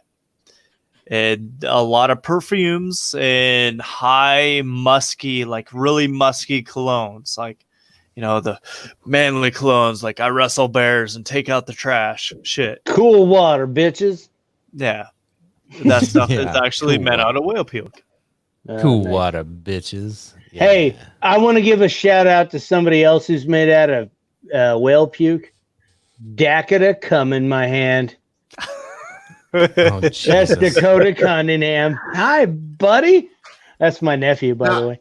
Now, Germs, I'm going to have to look up the whale puke thing because I was under the impression that all whale materials were banned in the use of perfumes in the United States. But That's more of if you like harm live whales, like if you harvest off of something that is living. I mean, there's beaches that get washed up of whale puke. I mean, that was even thousands of years old. I mean, there's whale puke in the ocean we don't even know about still. I mean, it's just floating around there, and it gets washed up. My question, we use it. My question is, what smells good in whale puke? Right? I mean, have you ever smelled whale puke? I haven't, because it's like if I walk up there, would I be like, God damn, I wanna would know lather that all over my chest and say, let's get fucked by all the ladies because I smell like a fucking $1,000,000. So pretty much you're wondering the guy that just like stumbled upon, what is this ungrateful type looking stuff? It has a really neat musk to it. I must mix every side chemicals. I'm with it. curious on like the context or like the contour of it. Right. Like, is it blubber? Like what's whale puke like? Is it just like a big I wonder if it's slimy? like a hard. I think it's like a hard type of like foam. Like it was just like Just like petrified. I don't know. It's like a fucking. You find a cat's hairball that's been chilling in the corner of your house for like 3 weeks. and it smells good. Yeah, it's like this smells like what he ate. We're just gonna send that out. Yeah, folks at So- home, we're talking about whale puke. Yes, Yeah, that's where I'm this thinking went. it was like what a large majority of fucking whales eat plankton, right? So why don't we Okay. collect plankton and see if it makes us smell good? We'd probably have to like Uh, regurgitate it. Sit there, Yeah, we eat have it to ourselves. eat it and then shit it, and or like drink a lot of beer, eat some plankton, drink a lot of beer, puke it up, and then see if it smells good later. So why are we doing this with Lysol? Oh shit. Oh, I don't know. You know, it does make Drink a little Lysol. You know, does have make some me wonder, plankton. who was the first guy that said, "I got some whale puke here. Exactly. I can make this into perfume, motherfuckers." Like, I do kind of wonder who was that. Like, that's well, a guy. I mean, yeah, that was it's a guy. probably it's the same guy that said, "Hey, see that cow over there? Let's shake his titty up and get some of that milk and drink it." It was Because probably everybody Kellogg. drinks fucking cow milk all the fucking time. It's like, what, who decided, hey, that's a good idea? That Let's was be a stuck Kellogg. on that milk from a titty of a cow. Yeah, I blame understand Kellogg. what you're getting, but that one seems a little more self-evident because humans, at their most base point at the beginning of life, they consume milk for sustenance. So, us getting that from finding some beast of burden to produce that for us does sort of make sense. So why is human milk cheese fucking taboo? Why? Yeah, I think because we'll eat cheese Number from a one. fucking cow, number but one not thing- fucking number human one- milk. Yeah, that's why. That's why. Number two, Fucking natural that way. That's Well, the number natural. two- If you're gonna go with Literally nature, disease shit. I mean, pass from human to human a lot easier than intermammal. It's so I see that as a possible way of preventing disease spread. I don't know of any culture throughout history that has used breast milk on a high industrial scale like that. So I can't name one. But They it use is it for fascinating. I actually have had these debates before with some very hardcore vegans about using milk in diet, and they tried to point out, name one other animal that tries to consume milk from a cow other than humans, and they didn't like my answer because it is kind of the typical, like, chicken you love, like, well, actually, what you need, you've gotten that a time or two. What I have found is actually coyotes will actually, believe it or not, they will eat the scat of calves in order to get at the milk that's undigested in that scat. So coyotes recognize the nutritional value of milk so highly that they'll actually search calf scat just to get it. So there's everything in nature knows. yeah. There's other animals that would suck the teat of another animal if they're like babies and shit. Breaking news. Yeah, Lynn I mean, it's like normal. milk mass produced. My God, man. That sounds utterly expensive. Not it. We got one that was not it. No, I'm just saying, why is that taboo? That was my question. It's like, we're drinking for fucking animals. Why it's like me sucking off of some titty I think like a big fucking problem? milk is I think limited it in can come its from male and production, female, though. and Like it's I can get a giant gallon of cow milk, but I can't suck on one girl's titty.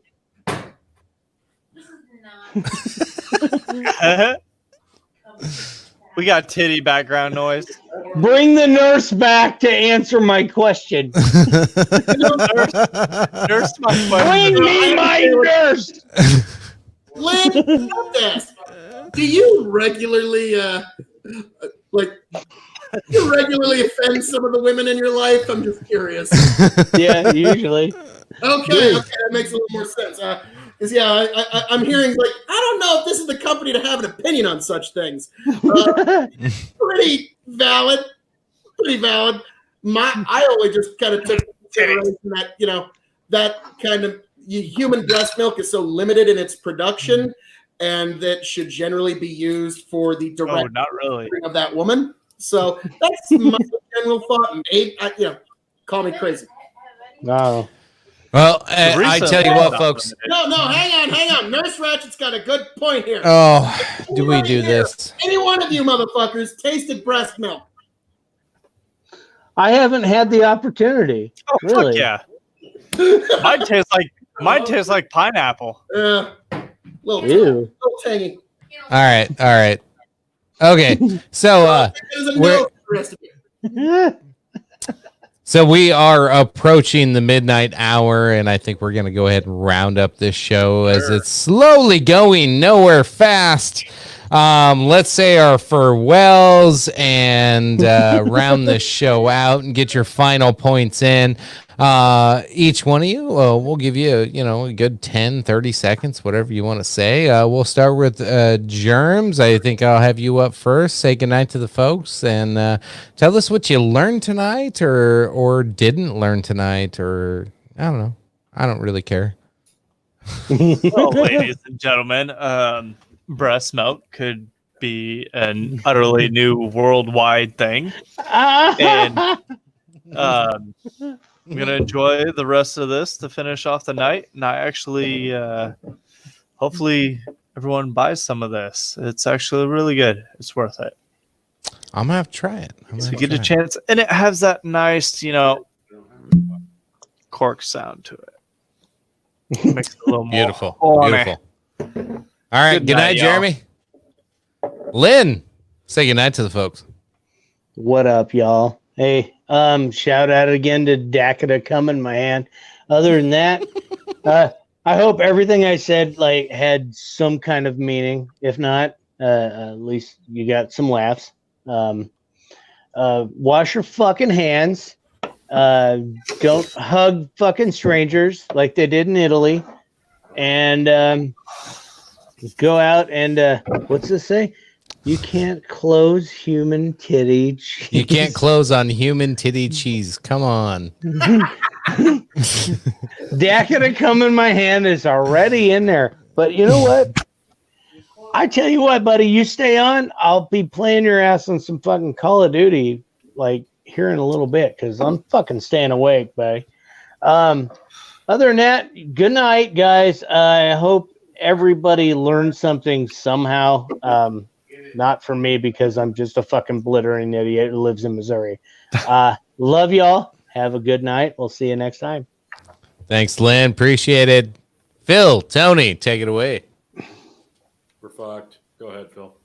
Well, gentlemen, Love boys it. and girls of the Love Dog and Chicken Show, this has been the Dog and Chicken Show Extreme Edition. I hope you all have yourself safe travels in these trying times.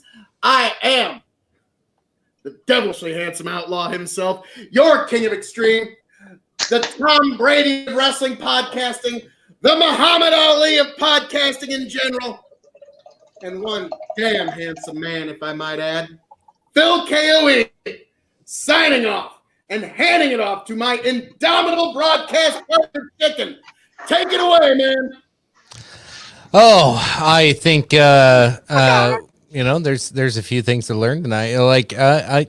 There were a few things that came through there. I did appreciate our surprise nurse guest. I thought she had some intriguing thoughts. She'd be a fun one to have on in the future again. I think we learned not to have a live studio audience. I think that's probably the biggest learning of the night. Sorry, God again. damn it, Lynn. All right. Well, final drink of the night. Hopefully, final drink. Nurse Ratchet will be back by request. So. All right. Fantastic. I think she'd be fun to have back on. More AK-47 too. That was great. Oh. Hey, Jake, you got a fan. Hey, you got a fan. Welcome He's to my- the internet. Hold on. That's my boy. I gotta sanitize that. Jeremy's trying to sanitize that thought with. Before we go, because it is the apocalypse, I just wanted to have him give a little quick cameo. The Mayan apocalypse. You were one tall motherfucker. Say hello to the people. How's it going, fellas? Mr. Polage. Thanks, Jeremy. Hey, coming back to work. How you been, buddy? Been a while? Yeah, been a long time. Get the fuck up. All right, back to okay, away. All right. Don't take over the camera time, by the way, just so you know. Y'all have a good night. Make a stroll to Geneva. Jesus. All right. Let's wrap this bitch up. You're The losing social distancing in Geneva is fucking rampant. Ain't nobody watching anymore anyway. All right, let's wrap this shit up. Appreciate y'all tuning in. Like, share, subscribe as always. See you next time. We'll do some more live streams and some future episodes. Appreciate you. Love you as always. Bye. Ka-ching. Dude, is that shit over yet? I want